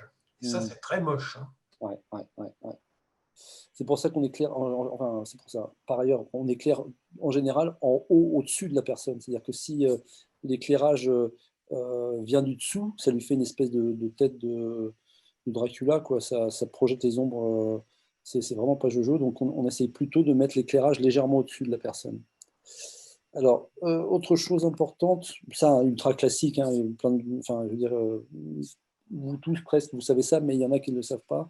Donc, on découpe toujours son image comme ça, de lignes verticales, de lignes horizontales, et on considère que ici et ici, ici et ici, c'est les points d'attention maximum des gens. Donc, quand on fait une interview, là c'est une fiction, donc la personne n'est pas tout à fait dans l'axe habituel, mais quand on fait, quand on fait une interview, on essaie toujours de placer soit sur ce point-là, soit sur ce point-là, un des 2 yeux de la personne ou son visage globalement, si c'est un plan plus large, et on fait toujours traverser le regard de la personne. Ça, on y reviendra la prochaine fois, parce que je vois que le temps passe. Mais donc ça, c'est vraiment très important. Vous placez la personne soit ici et elle regarde par là, soit ici et elle regarde par là.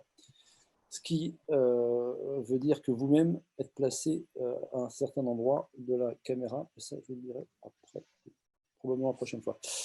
Tac. Donc la même chose, hein, c'est la même situation.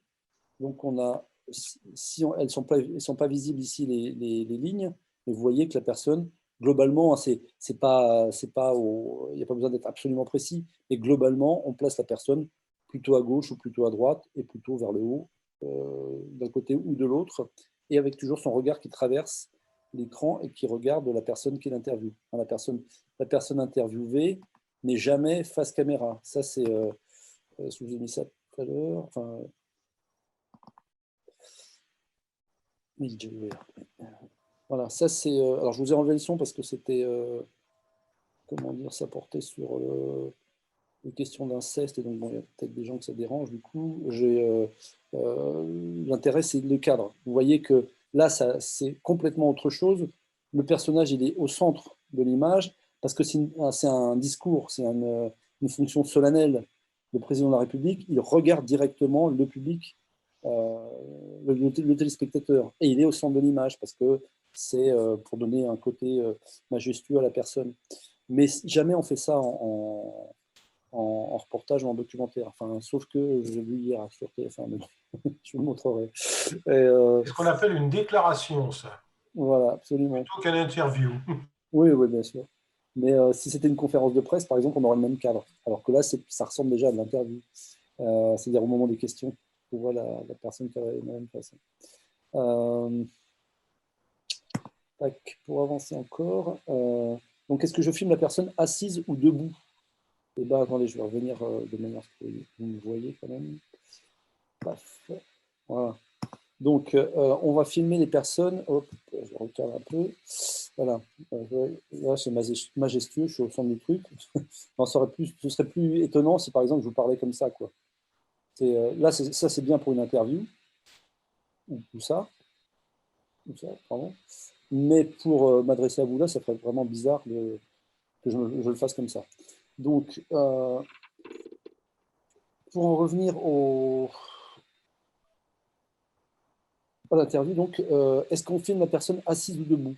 Bah, c'est selon, c'est vraiment comme vous le sentez, c'est-à-dire que c'est bien d'avoir de la variété, que les gens ne soient pas toujours assis ou pas toujours debout. Évidemment, le président de la République, sauf s'il veut se donner un air un peu... moi, j'ai interviewé qu'une seule fois un président, c'était Jacques Chirac. Bon, il était assis, enfin, je ne lui ai pas demandé d'être debout, quoi. À l'époque d'Yves Mourouzi, il faisait des interviews debout, etc. Enfin, lui, il était debout pour présenter. C'était un style qui avait peut-être un intérêt à l'époque, mais enfin bon, en tout cas, ça n'a pas duré dans le temps, quoi. C'est ce style-là, on le voit rarement. Donc, vous pouvez mettre la personne assise si elle se sent à l'aise assise. Vous pouvez même mettre debout pour varier dans votre reportage, parce que vous avez plusieurs, ou documentaire, parce que vous avez plusieurs interviews, pour que ce ne soit pas toujours des gens assis. Ceci dit, ce n'est pas gênant non plus. C'est plutôt la variété de cadres qui va être plus intéressante. Comment dire, les gens debout souvent ne savent pas comment se tenir, ils ne savent pas où mettre leurs mains. Alors il y en a même qui disent mais je ne sais pas où mettre mes mains. Alors, bêtement on leur répond bah, vous les laissez au bout de vos bras, mais ça ne résout pas le problème. C'est-à-dire que souvent on ne sait pas trop comment se tenir quand on est debout. Je vous dis les messieurs, très souvent on commence à se poser la question est-ce qu'on va voir mon ventre, donc on est plus à l'aise d'être assis. Mais il ne faut surtout pas hésiter à faire autrement. Donc il y a la position statique, c'est la première formule d'interview, celle qu'on voit le plus souvent. Il y a celle en mouvement. Alors en mouvement, c'est la personne qui marche dans la rue, que vous filmez en même temps.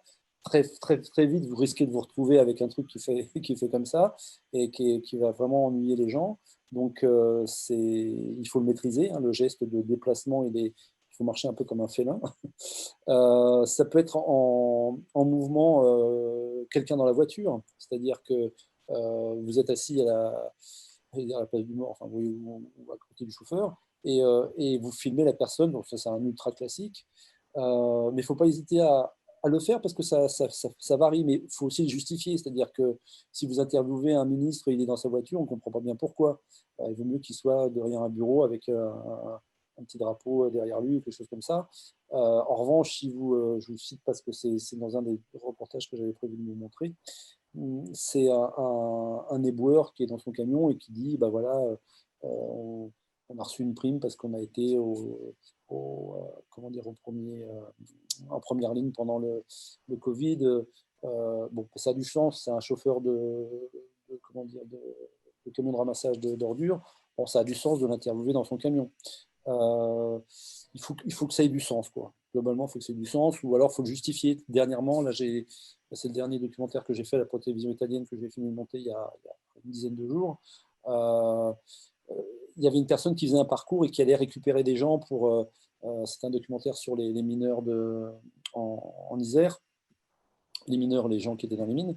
Et donc, ça avait du sens d'aller d'un lieu à l'autre en ramassant des personnes et qu'on retrouvait dans la voiture et qu'on interviewait. En fait, c'est moi qui lui ai donné ce sens, parce qu'en réalité, c'est parce qu'on avait très peu de temps et qu'ils avaient très peu de temps, et donc on a essayé de rentabiliser au maximum tout le temps qu'on pouvait passer ensemble pour en faire des interviews. Mais sinon, on évite plutôt d'utiliser ça de manière un peu systématique, quoi. Donc, vous avez aussi les gens en action, c'est ce qu'on a vu avec le reportage sur les restaurateurs. Donc ça c'est toujours payant, ça marche toujours, enfin, sauf s'il y a trop de bruit, évidemment, autour. Mais en général, ça marche bien, parce que même la personne est plus à l'aise, c'est très vivant, quoi. Et puis, comment dire, vous pouvez avoir le truc que moi je vous déconseille tout le temps, c'est le guide. Parce que ça, on le voit en revanche assez régulièrement dans les productions de Cinévif ou de la FFCV, c'est les gens font un film de voyage, quoi, et puis on voit un guide qui parle et qui raconte des trucs. le guide, il faut vraiment soit récupérer l'information qu'il dit, soit vous faites une interview spécifique du guide. Vous lui demandez avant, vous lui dites, bah voilà, vous aurez 5 minutes à m'accorder en fin de machin. Et puis à ce moment-là, vous en faites une vraie interview, posée. Les choses dont il a parlé, qui vous intéressaient, vous les filmez pendant la visite, et vous ne le filmez pas lui. Et en revanche, vous ne marquez surtout pas guide, parce que ça fait, quand je vous parlais de statut tout à l'heure, il y a aussi le statut des gens qui crédibilisent votre travail. C'est-à-dire que si on voit que vous avez interviewé un guide, on se dit, bon, c'est pas terrible, quoi. Alors, j'allais dire, c'est une production à titre de loisir, c'est pas gênant, mais moi, ça m'arrive. Pour France 2, ça m'est arrivé que le meilleur spécialiste que j'avais sous la main, c'était le guide. Donc, je l'interviewe, je vous dis, donc, indépendamment de la visite, et je marque surtout pas qu'il est guide, parce que je vais me faire tirer les oreilles par France 2 qui me dit, bah non, tu aurais pu faire un effort pour trouver quelqu'un de plus capé que ça, et je marque spécialiste de l'histoire locale, ou un truc qui soit pas un mensonge. Un guide est un spécialiste de l'histoire locale, et en même temps qui a un peu plus de gueule que marqué guide, quoi. Voilà. Donc vraiment, ce que je vous disais tout à l'heure, pensez vraiment indépendamment les illustrations et les interviews. Si vous suivez un guide, ça peut être intéressant, qui vous montre quelque chose, mais là, c'est plus une interview, c'est pour illustrer. Voilà, quelqu'un qui, je sais pas, 30 secondes, parle d'un lieu particulier. Ce lieu particulier, vous ne pouvez pas le filmer par ailleurs parce que vous n'avez pas accès au lieu.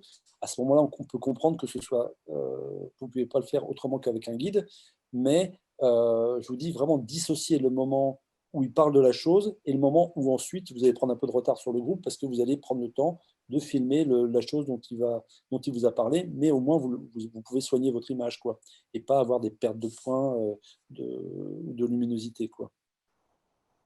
Parce que par exemple, ce qu'on a vu avec le sac tout à l'heure, la personne interviewée devant la cabane là, du restaurateur, et qui dit, ben voilà, moi j'ai trouvé ça sympa, j'ai acheté machin, et puis il monte son sac et la caméra, il parle de ce qu'il a acheté, et la caméra descend vers le sac et remonte.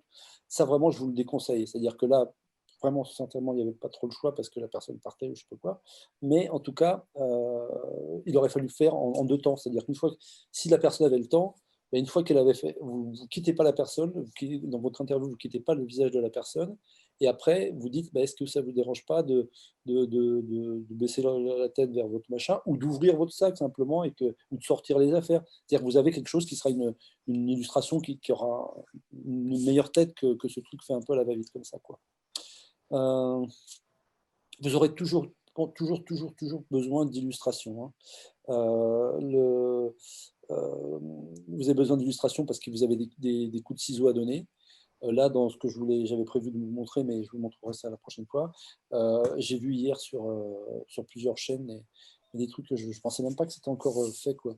C'est-à-dire que les mains, puis en plus les mains, il n'y a même pas le point sur les mains, c'est-à-dire on ne voit que les mains de la personne.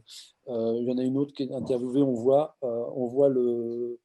la pendule qui se trouve chez elle. En plus, c'est pas une belle pendule, c'est simplement un truc accroché au mur.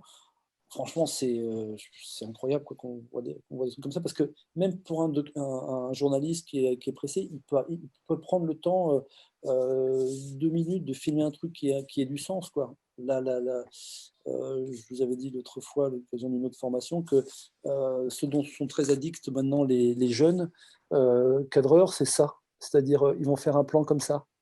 Et donc, en se disant, comme ça, au montage, ils peuvent... Voilà, là je parle, là vous ne voyez pas vraiment ce que je dis. Là, effectivement, ça fait un peu la fonction masque dont on parlait tout à l'heure. C'est-à-dire qu'effectivement, il y a pas mal de plans tournés comme ça qui peuvent me permettre de faire un plan de coupe si je n'ai pas de plan de coupe.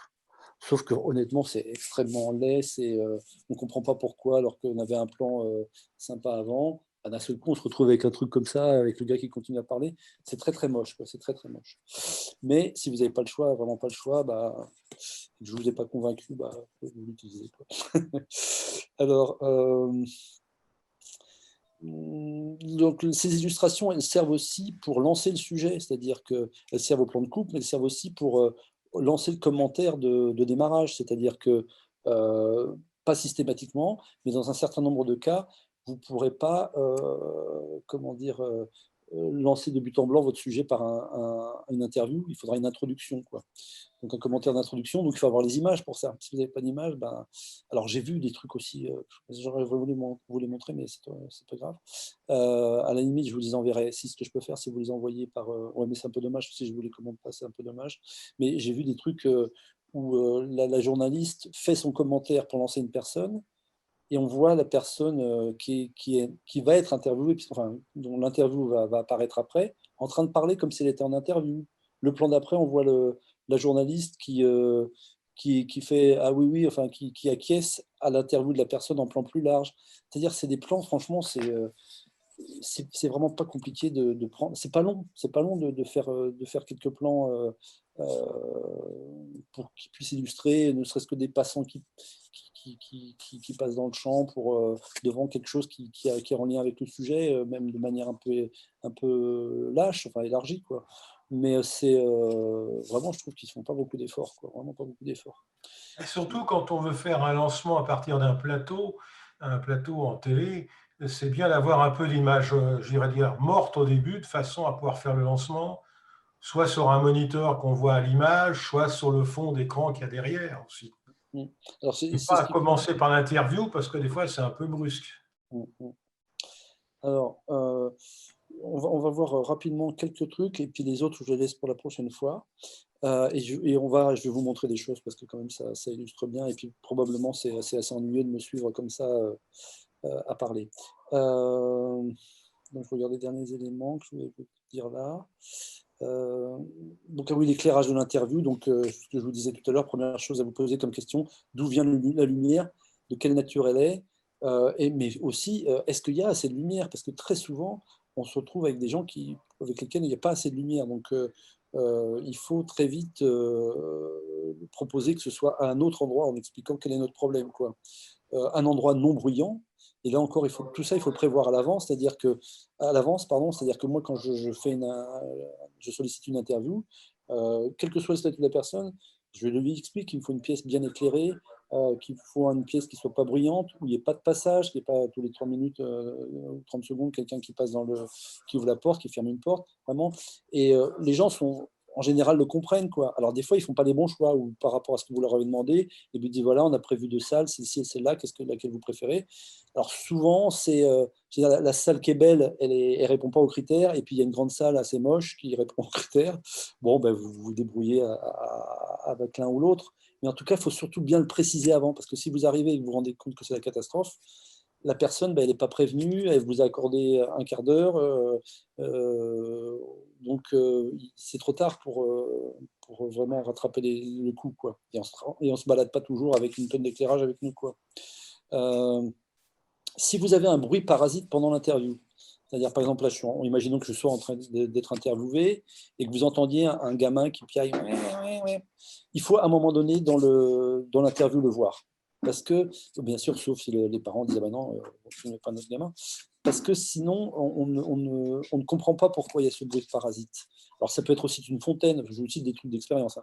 Une fontaine, vous interviewez quelqu'un et on entend un bruit de fond de fontaine, bah, c'est bien de l'avoir, parce qu'à un moment donné, vous faites un plan plus large, ou alors vous faites faire des illustrations à la personne qui marche près de la fontaine, de manière à ce qu'on intègre ce bruit dans l'interview. Et que donc, si possible, on voit ce bruit avant, enfin on voit l'origine du bruit à l'image avant qu'il y ait l'interview où on va l'entendre, de manière à pouvoir l'interpréter directement. Voilà, donc essayer d'avoir un beau décor ou un décor qui soit signifiant. Moi, je me souviens d'avoir des producteurs qui me disaient ça coûte du pognon de faire ce documentaire, faut que ça se voit à l'image, c'est-à-dire ne nous fais pas tu pars au Kazakhstan, il ne faut pas qu'on pense que le truc a été tourné à Paris, parce que si on voit que des gens dans des bureaux, ça aurait pu être tourné à Paris, hein, c'est pas un problème. Donc il faut voir de l'extérieur, il faut interviewer des gens devant un monument, devant quelque chose qui ait du sens, quoi, voilà. Prévoir une pièce assez grande pour avoir du recul et ne pas coller l'interviewé contre un mur, ça on en a parlé tout à l'heure. Avoir assez de temps pour faire des illustrations, c'est-à-dire que souvent les gens quand ils sont interviewés, ils peuvent être contents d'être interviewés, mais ils ont quand même l'inquiétude de combien de temps ça va durer, quoi. Et donc il faut bien leur dire que il y a au moins 20 minutes à une demi-heure d'installation d'éclairage, si vous n'avez pas d'éclairage, en tout cas au moins chercher le bon endroit, allumer la lumière de la salle à manger si vous interviewez quelqu'un chez lui dire ah ben là c'est dans le coin là-bas, c'est l'image est moche, c'est vraiment pas éclairé, est-ce que vous pouvez pas récupérer une lampe comment dire une lampe de chevet dans votre chambre et puis on va la brancher là, voilà. Donc les gens en général ils comprennent votre souci et après bon, il faut pas être trop désagréable évidemment, ça ferme les gens, il faut essayer de faire au mieux avec en respectant bien les gens, quoi. Un exemple, on a fait un documentaire à partir d'un colloque qui avait lieu à Oran en Algérie et comment dire ça se passait dans un grand hôtel, je ne sais plus ce que c'était comme hôtel, mais un grand hôtel 5 étoiles. Mais en revanche, toutes les interventions des gens, enfin l'hôtel c'est une espèce de truc en béton de partout, quoi. Tout est très moche. Donc on s'est dit, on fait un pari, pour donner du sens au truc, puisqu'on ne peut pas exploiter les gens, faire le compte-rendu du colloque en ayant toujours des choses moches. Donc ce qu'on a fait, c'est qu'on a pris une cuisine, on a tassé les chaises dans un coin, on a mis un rideau noir, un fond noir, et puis on a fait un bel éclairage et on a de très belles images des gens, enfin de très belles images, des images sur fond noir. Et il y a une alternance entre donc, ces périodes d'interview de fond et puis les moments d'illustration. Effectivement, là, on voit les gens dans le colloque. Et puis, on a fait des images, par exemple, pour l'introduction. On est allé en Algérie en bateau. Et ben, on a tourné sur le bateau et on a tourné l'arrivée du bateau dans le port d'Oran. Donc, tout ça, ça permet de faire des belles images. On a fait des images de la ville d'Oran par ailleurs pour illustrer d'autres choses. Mais en tout cas, avoir des belles images, essayer d'avoir des belles images, ça contribue quand même à la qualité de la valorisation de vos interviews. Demandez aussi à l'avance tout ce qui pourrait illustrer, c'est-à-dire, vous allez interviewer quelqu'un, est-ce que vous avez des photos de la famille, est-ce que vous avez des documents écrits, je ne sais pas, quelqu'un qui se fait expulser, est-ce que vous avez l'avis d'expulsion, vous voyez, c'est écrit là, machin. Bon, ça permet de faire des images sur place qui peuvent être intéressantes. En général, bon, moi je travaille toujours avec des appareils photo qui filment, mais je veux dire, du coup ça me facilite le fait de prendre en photo des photos. Sinon il faut demander aux gens est-ce qu'on peut emporter des photos ou des documents, si ça s'y prête, si c'est dans une entreprise ou une institution, les gens peuvent peut-être les scanner tout de suite pour que vous les ayez après.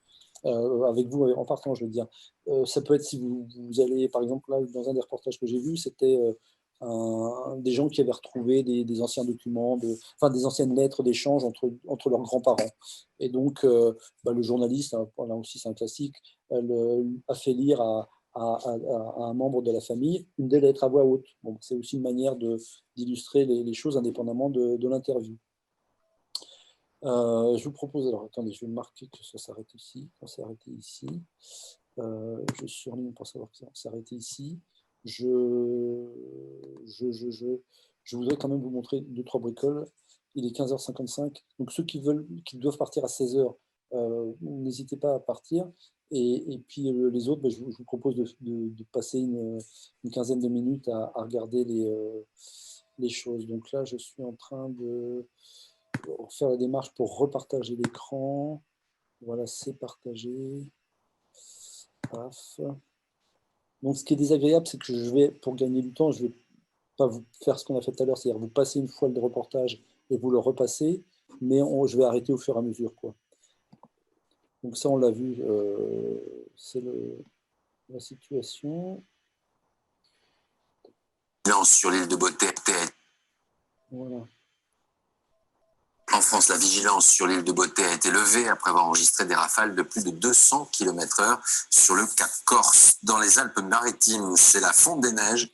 Alors, vous voyez, on voit un gars déambuler en plan serré. Donc, automatiquement, on se dit, il va nous parler, quoi.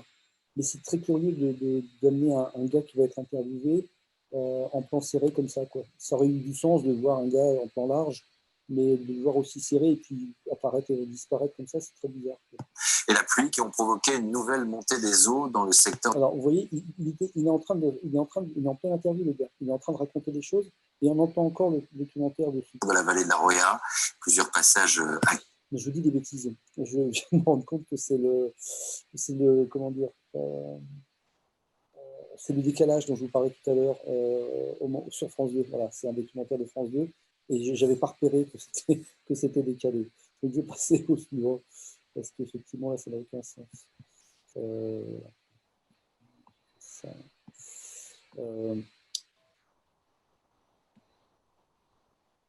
Alors, en tout cas, l'intérêt de là, c'est de voir que le type, effectivement, monsieur, il est interviewé. Donc, le sujet, c'est la vallée de la Roya. Ça a été inondé, ils ont fait quelques travaux, mais ça pas suffisamment. Ça sert de nouveau parti à cause des dernières crues. Donc, le gars, on voit des éléments de crue. Bon, les voitures derrière, c'est pas très joli, mais c'est pas grave. Et puis, il est interviewé. Bon, son regard n'est pas là où il devrait être, c'est-à-dire qu'il devrait être en train de regarder le journaliste qui est là. Bon, ça, c'est plus grave. De la vallée de la Roya, plusieurs passages à guet provisoires ont été submergés. Alors, je vous le passe très vite parce que comme c'est désynchronisé, ça n'a pas de sens. Voilà, on est là.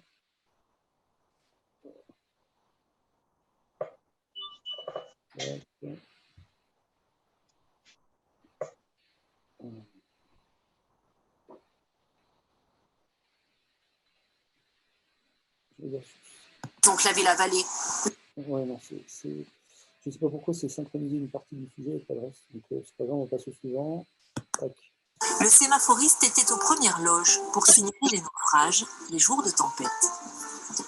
En 1933, il y a eu le naufrage d'un... Voilà, pareil, vous voyez, je trouve que ça ne fonctionne pas, ça. C'est-à-dire qu'on entend la personne qui commence son interview et on la voit. C'est bien de la voir, mais si on la voyait en plan large, en plan... là, il est... ça fait très, enfin, je trouve que vraiment, ça fait très bizarre. Cargo danois qui est venu s'échouer donc là, ça juste devant, là. Alors ça me... Je trouve pas ça terrible du tout de faire ce genre de choses. Qui est venu s'échouer juste devant, là, avec une cargaison d'oranges.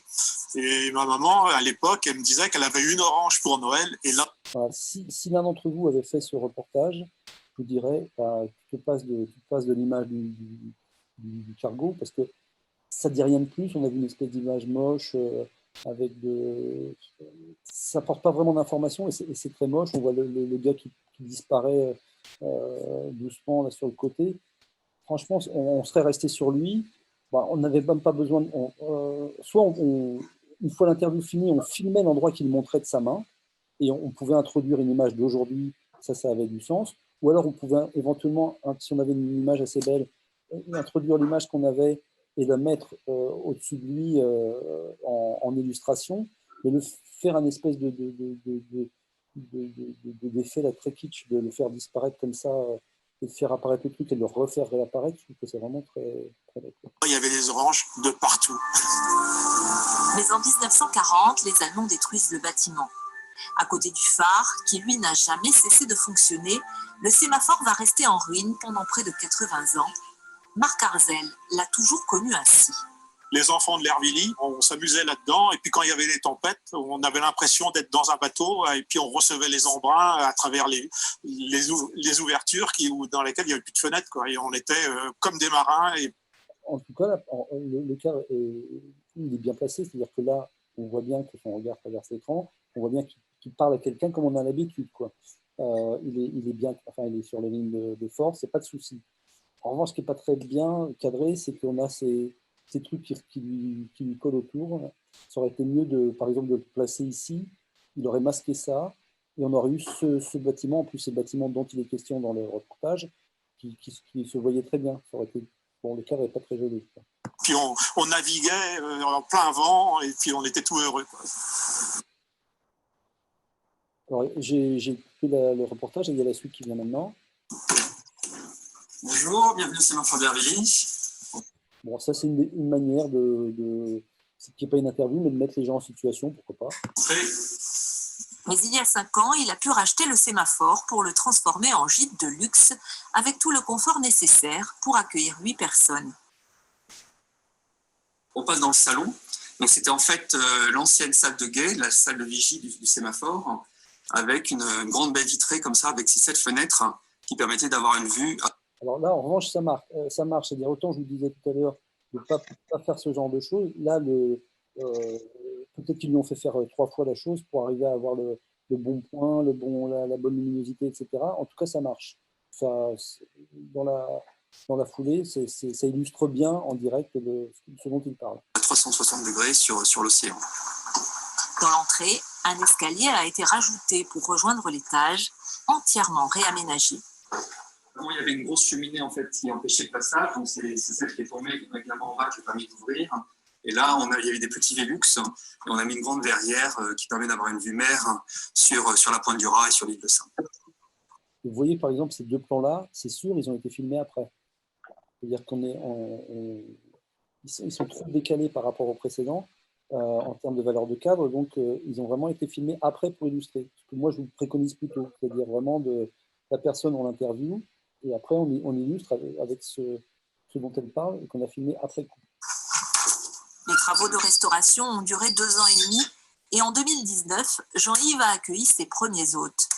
C'est ainsi que Jocelyne et Alain ont pu passer une semaine dans le sémaphore juste avant le confinement. J'avais bien précisé à M. Littré. Alors ça, on en parlera la prochaine fois. La prochaine fois, entre autres, on parlera des interviews avec plusieurs personnes. Ce que je vous déconseille vraiment systématiquement parce que les gens interviennent l'un sur l'autre. Vous n'avez pas forcément les 2 personnes équipées. Vous n'avez pas forcément quelqu'un avec vous pour, avoir une perche, pour passer de l'un à l'autre. Des fois, il y a une personne qui est nettement plus grande que l'autre. C'est rarement bien réussi ce genre de truc. Il faut plutôt avoir 2 caméras pour le faire. Mais ça, on en parlera la prochaine fois. Et puis du coup, ça fait aussi que son regard ne traverse pas l'écran parce que le journaliste, il peut pas pour être bien placé pour elle, il faut qu'il se passe à gauche de la caméra. Pour être bien placé pour lui, il faut qu'il se passe à droite de la caméra. Donc là, ils font un choix, je ne sais pas où il est visiblement à droite de la caméra. Ça fait que son regard n'est pas terrible. Que je voulais une tempête et ça a été accordé. Quand nous sommes arrivés, la tempête était en place, les éléments déchaînés. On était vraiment complètement sous le charme. On est ici dans une salle où il y a 7 fenêtres, il y a 7 cartes postales magnifiques, aussi belles les unes que les autres. Voilà, vous voyez que là, l'interview, elle ne correspond pas aux 2 personnes qu'on a vues tout à l'heure. Enfin, c'est une des 2 personnes, bien sûr. Et ce que je veux dire, c'est que l'interview, elle a été forcément faite indépendamment de l'autre interview. Et donc, ça aurait été plus efficace d'interviewer d'un côté la femme et de l'autre côté de l'autre, de l'autre côté son mari, comme c'est fait là, mais en les plaçant pas ensemble. Ou alors, si on les plaçait ensemble, en faisant que celui qui était ou celle qui était interviewée, c'était la personne pour laquelle l'intervieweur se mettait du bon côté de la caméra pour son regard, pour que le regard croise, ce qui n'était pas le cas tout à l'heure. Moi, j'étais là, je regardais tous les matins. Je n'ai rien fait pendant une semaine. J'ai regardé les surfeurs, j'ai regardé la nature. C'est féerique.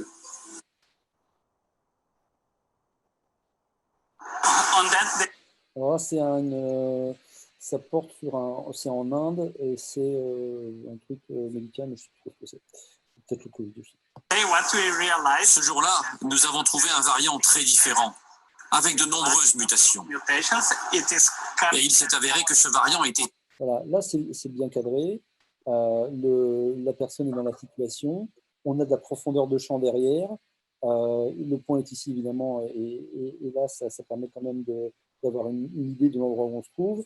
Il y a un élément un peu présent qui habille bien le cadre où il ne se passe rien, puisque l'activité principale, elle est ici, mais dans cette partie-là, il y a quand même quelque chose qui habille. Donc ça, c'est très bien cadré. 50 à 60% plus contagieux. 50 and 60% more transmissible. Ce nouveau variant a une autre caractéristique inquiétante selon ces chercheurs. Alors ça, en revanche, c'est vraiment n'importe quoi. C'est-à-dire que selon ces chercheurs, mais on voit un type, c'est comme très particulier comme image, quoi. Au lieu de ça, on aurait vu le même personnage rentrer dans le bâtiment ou n'importe quoi. Ça passait, mais là... Une autre caractéristique inquiétante selon ces chercheurs, il résisterait aux anticorps, c'est-à-dire à notre système immunitaire. Pour quelqu'un qui avait déjà été infecté. Voilà, en plus, on passe sur la personne. C'est vraiment particulièrement raté, c'est-à-dire qu'on passe... Le mouvement se fait vers la... On imagine que c'est la journaliste, parce qu'on ne sait même pas qui est cette personne. Imaginons que ce soit la journaliste. En tout cas, on vient vers elle, et donc si on vient vers elle, c'est parce qu'elle va parler. Et en fait, pas du tout, c'est l'autre. C'est-à-dire à notre système immunitaire. Pour quelqu'un qui avait déjà été infecté par le premier variant du Covid, qui a donc développé des anticorps, nous craignons que ces anticorps ne soient pas efficaces pour neutraliser le nouveau variant. Ça paraît loin, ça manque d'éléments parce que... Alors là, c'est un reportage sur... donc c'est sur TF1, donc j'ai filmé ma télé, donc c'est moins joli et moins bon son. C'est un reportage sur sur les voyages d'affaires qui ne se font plus. Les gens ne peuvent plus circuler, donc il n'y a plus de voyages d'affaires. Et les seuls dans les quelques endroits ouverts, les seules personnes qui peuvent être, qui sont hébergées, enfin je veux dire qui sont dans les hôtels, sont des gens qui font des voyages d'affaires internes à la France, quoi. Ce qui se passe en visio, c'est 1% de ce qui se passe en vrai. La confiance, elle ne se crée pas derrière l'écran. Beaucoup d'affaires, quelque part, et surtout en France, se créent au restaurant. En revanche, ça, c'est bon, il est cadré là où il faut. Il y a un élément d'illustration. Ouais, c'est ça. On est à côté du travail à proprement parler. Elle ne se crée pas dans une salle de réunion, encore moins virtuelle. Nicolas est passé à côté de signatures de contrat. Il a fait 30% de chiffre d'affaires en moins l'an dernier. Bon, là, toujours pareil, hein, le plan de coupe sur les mains, c'est... Mais surtout, il a l'impression de ne plus du tout faire le même métier. Du plaisir, il a disparu. 2 ans comme ça, moi j'arrête. Hein. Alors, c'est la suite du reportage. Maintenant, vous allez voir un autre endroit. Alors, on arrive au Terrasse Hôtel, dans le 18e arrondissement, au pied de Montmartre. Si cet hôtel est resté ouvert, la moitié des établissements parisiens a choisi de fermer ces derniers mois. Le manque de clientèle et d'affaires, plus dépensière que les touristes classiques, déstabilise toute l'économie de la capitale. Le tourisme d'affaires pèse pour 50% de notre économie touristique. Vous allez voir, il y a vraiment des choses très étonnantes dans ce reportage. Alors ça, c'est bien, hein, c'est à contre-jour, mais elle est bien éclairée. Vous voyez, quand ça est à contre-jour, tout est cramé derrière, on voit rien, c'est pas terrible quand même. Si on peut éviter, on évite. Évidemment, un montant très important. Paris accueille chaque année près de 100 000 événements d'entrée. Alors ça, c'est un truc que j'ai jamais vu de ma vie. Vous allez voir, le cadreur a fait son image et il s'est mis à pleuvoir de gouttes sur son objectif et on va voir le chiffon qui essuie le truc. J'ai jamais vu ça. Il y a 4 milliards effectivement de retombées économiques que nous n'aurons pas dû à l'absence de ces salles cette année. Alors, faute de travailleurs. Donc, si c'était du cinéma expérimental, ça aurait du sens de dire, voilà, le dispositif, on montre le dispositif du documentaire et donc il y a un cadreur, il se met à pleuvoir, donc le cadreur il fait ça. Bon, ça peut avoir du sens, mais là dans un reportage d'info, ça n'a aucun sens, quoi. Je l'ai vu sur Didier, je l'ai vu ce reportage. Là, il me semble que c'était parce que les 4 milliards avaient disparu et le coup de chiffon, en fait, c'est pour effacer les 4 milliards. Il me semble avoir compris ça. Il faut écouter le son, je crois. Il me semble avoir compris ça hier. Enfin, ça fait moyen quand même. Hein. Ça m'a surpris aussi, mais j'ai trouvé ça marrant. Ouais, c'est moyen, c'est ça quand même. Il faut bien que les monteurs et les cadreurs s'amusent un peu, non? Oui, non, vous avez raison. Le hôtel reste ouvert pour les travailleurs français en leur mettant à disposition de nouveaux espaces. Alors ça, c'est l'espace événementiel et l'espace dédié aux entreprises. Les voyageurs d'affaires n'auront plus vos chambres, mais vos salles. C'est ça. Alors, même chose, ce que je vous déconseille vraiment, c'est d'exister. Moi, je vous conseille de disparaître au montage. Moi, je trouve ça aux gens. Je disparais au montage, je n'existe pas, je n'existe plus, ma question n'existera plus. Là, elle fait une question fermée et la personne dit, c'est-à-dire que l'intérêt de voir la personne, c'est une demi-seconde sa réponse. Ça marche pas, quoi. Enfin, ça marche pas. On comprend le sens, hein. En termes de contenu, on comprend le sens, mais d'un point de vue mise en image, c'est pas bon, quoi. Et l'espace dédié aux entreprises. Les voyageurs d'affaires n'auront plus vos chambres. Vous voyez, là, il se passe rien. On est sur lui. Et on entend la question de la nana. C'est ça. Et lui, il dit juste c'est ça. Nous sommes tombés sur ces fameux touristes d'affaires. Et oui, il y en a encore. Ceux-là viennent de Normandie. On est en réunion. Alors, même chose, un cadreur et un journaliste un peu feignasson, c'est-à-dire que normalement, il aurait fallu se mettre à la hauteur de cette personne qui est interviewée. C'est-à-dire, le cadreur, il s'accroupit. L'intervieweur, moi, très très souvent, quand j'observe les gens, je suis à genoux, parce que s'ils sont assis, et ben moi je suis à genoux.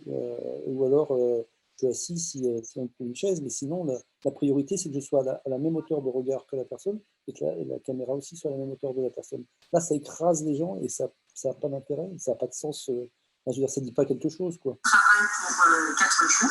Vous n'auriez pas pu faire ça dans les locaux de l'entreprise? Non. Alors là encore, on entend la question de la personne. Alors, on ne sait pas si c'est elle, la journaliste, qui interviewe, si c'est une voyageuse d'affaires. Vraiment, c'est très curieux quoi, comme manière de faire les. Enfin, quand je dis curieux, je suis gentil, c'est vraiment à pas faire. Quoi. En réunion de travail pour 4 jours, vous n'auriez pas pu faire ça dans les locaux de l'entreprise? Non, c'est pas possible. Donc en fait. Parce qu'on sait même pas. Enfin, on comprend que c'est elle qui répond parce que c'est la même voix. Mais on a des images entre-temps dont on ne décode pas du tout le sens. Quoi. Le seul endroit pour se retrouver, c'est des hôtels. À partir du moment où on a dû faire. Alors, celui-là, je vous l'ai mis, je crois, simplement pour ce plan-là, c'est-à-dire que on retravaillera la prochaine fois, mais il faut idéalement au moins 2 valeurs de plan, c'est-à-dire un plan serré, un plan plus large. Souvent, on fait un plan comme ça. J'ai les images, mais là, le temps est dépassé. Un truc plus large et puis un truc encore plus large. Voilà, un plan, en tout cas, ce plan-là qui est un plan large. Après, ce choix-là de trucs c'est plus vite, c'est pas forcément l'idéal. Mais bon, en tout cas, au niveau de sa place et de la valeur du cadre, c'est intéressant. Dans toutes nos maisons, les premières solutions qu'on a pu trouver, ce sont la mise en place de studios pour justement pouvoir avoir des réunions ou des échanges beaucoup plus qualitatifs que ce qu'on peut faire avec les solutions de visioconférence que l'on connaît. On a vraiment l'impression qu'elle est interviewée dans un débarras, dans un placard. Hein. Oui, en plus, c'est le son, et on a l'impression qu'avec la réverbération, c'est absolument... Ouais. Non, mais en plus, avec la porte derrière, le truc, c'est vraiment d'une beauté sans nom. Tout est, ouais. Alors, ce que je vous propose, c'est on était censé finir à 16h. Moi, malheureusement, je les passe toujours, mais je ne veux pas en même temps léser les gens qui voudraient bénéficier de ce qu'on est en train de faire et qui en même temps respectent l'horaire et disent c'était pas jusqu'à 16h, j'ai des choses à faire. Donc je vous propose d'arrêter là. Je coupe le partage, je vais vous retrouver. Tac. Ok, merci alors. Merci à vous surtout. Ok, merci, c'était très bien. Oh, c'était super. Oui, c'est super, oui, effectivement. Alors, je vois qu'on est encore 26 participants, donc c'est pour moi un exploit parce que d'habitude je perds les gens au fur et à mesure parce que c'est trop long. Donc vous êtes sur 27, vous êtes quand même 26 à être restés. Merci à tous et puis donc la prochaine fois on continuera ça et je vous dis on fera aussi deux situations un peu particulières d'interview, des interviews que vous avez plusieurs personnes à interviewer en même temps. Parce que là, vous n'avez pas le choix. Et puis, le fait d'illustrer, de faire une interview, alors, je vous dis toujours à 2 caméras, mais en le faisant qu'avec une seule caméra. Alors, ça donne l'impression qu'il y a 2 caméras, voire 3, mais vous n'avez qu'une seule caméra. Voilà, on va faire ça la prochaine fois. Donc, dans combien de temps là 13 février, je crois, ou quelque chose comme ça. Je vous remercie tous et puis à très, très bientôt. Et merci pour vos apports, votre présence et tout ça. Merci. Merci beaucoup. Merci. Hein. Merci. Au revoir à tous. Merci Didier. Merci d'avoir fait voyager un petit peu. Voilà. Merci.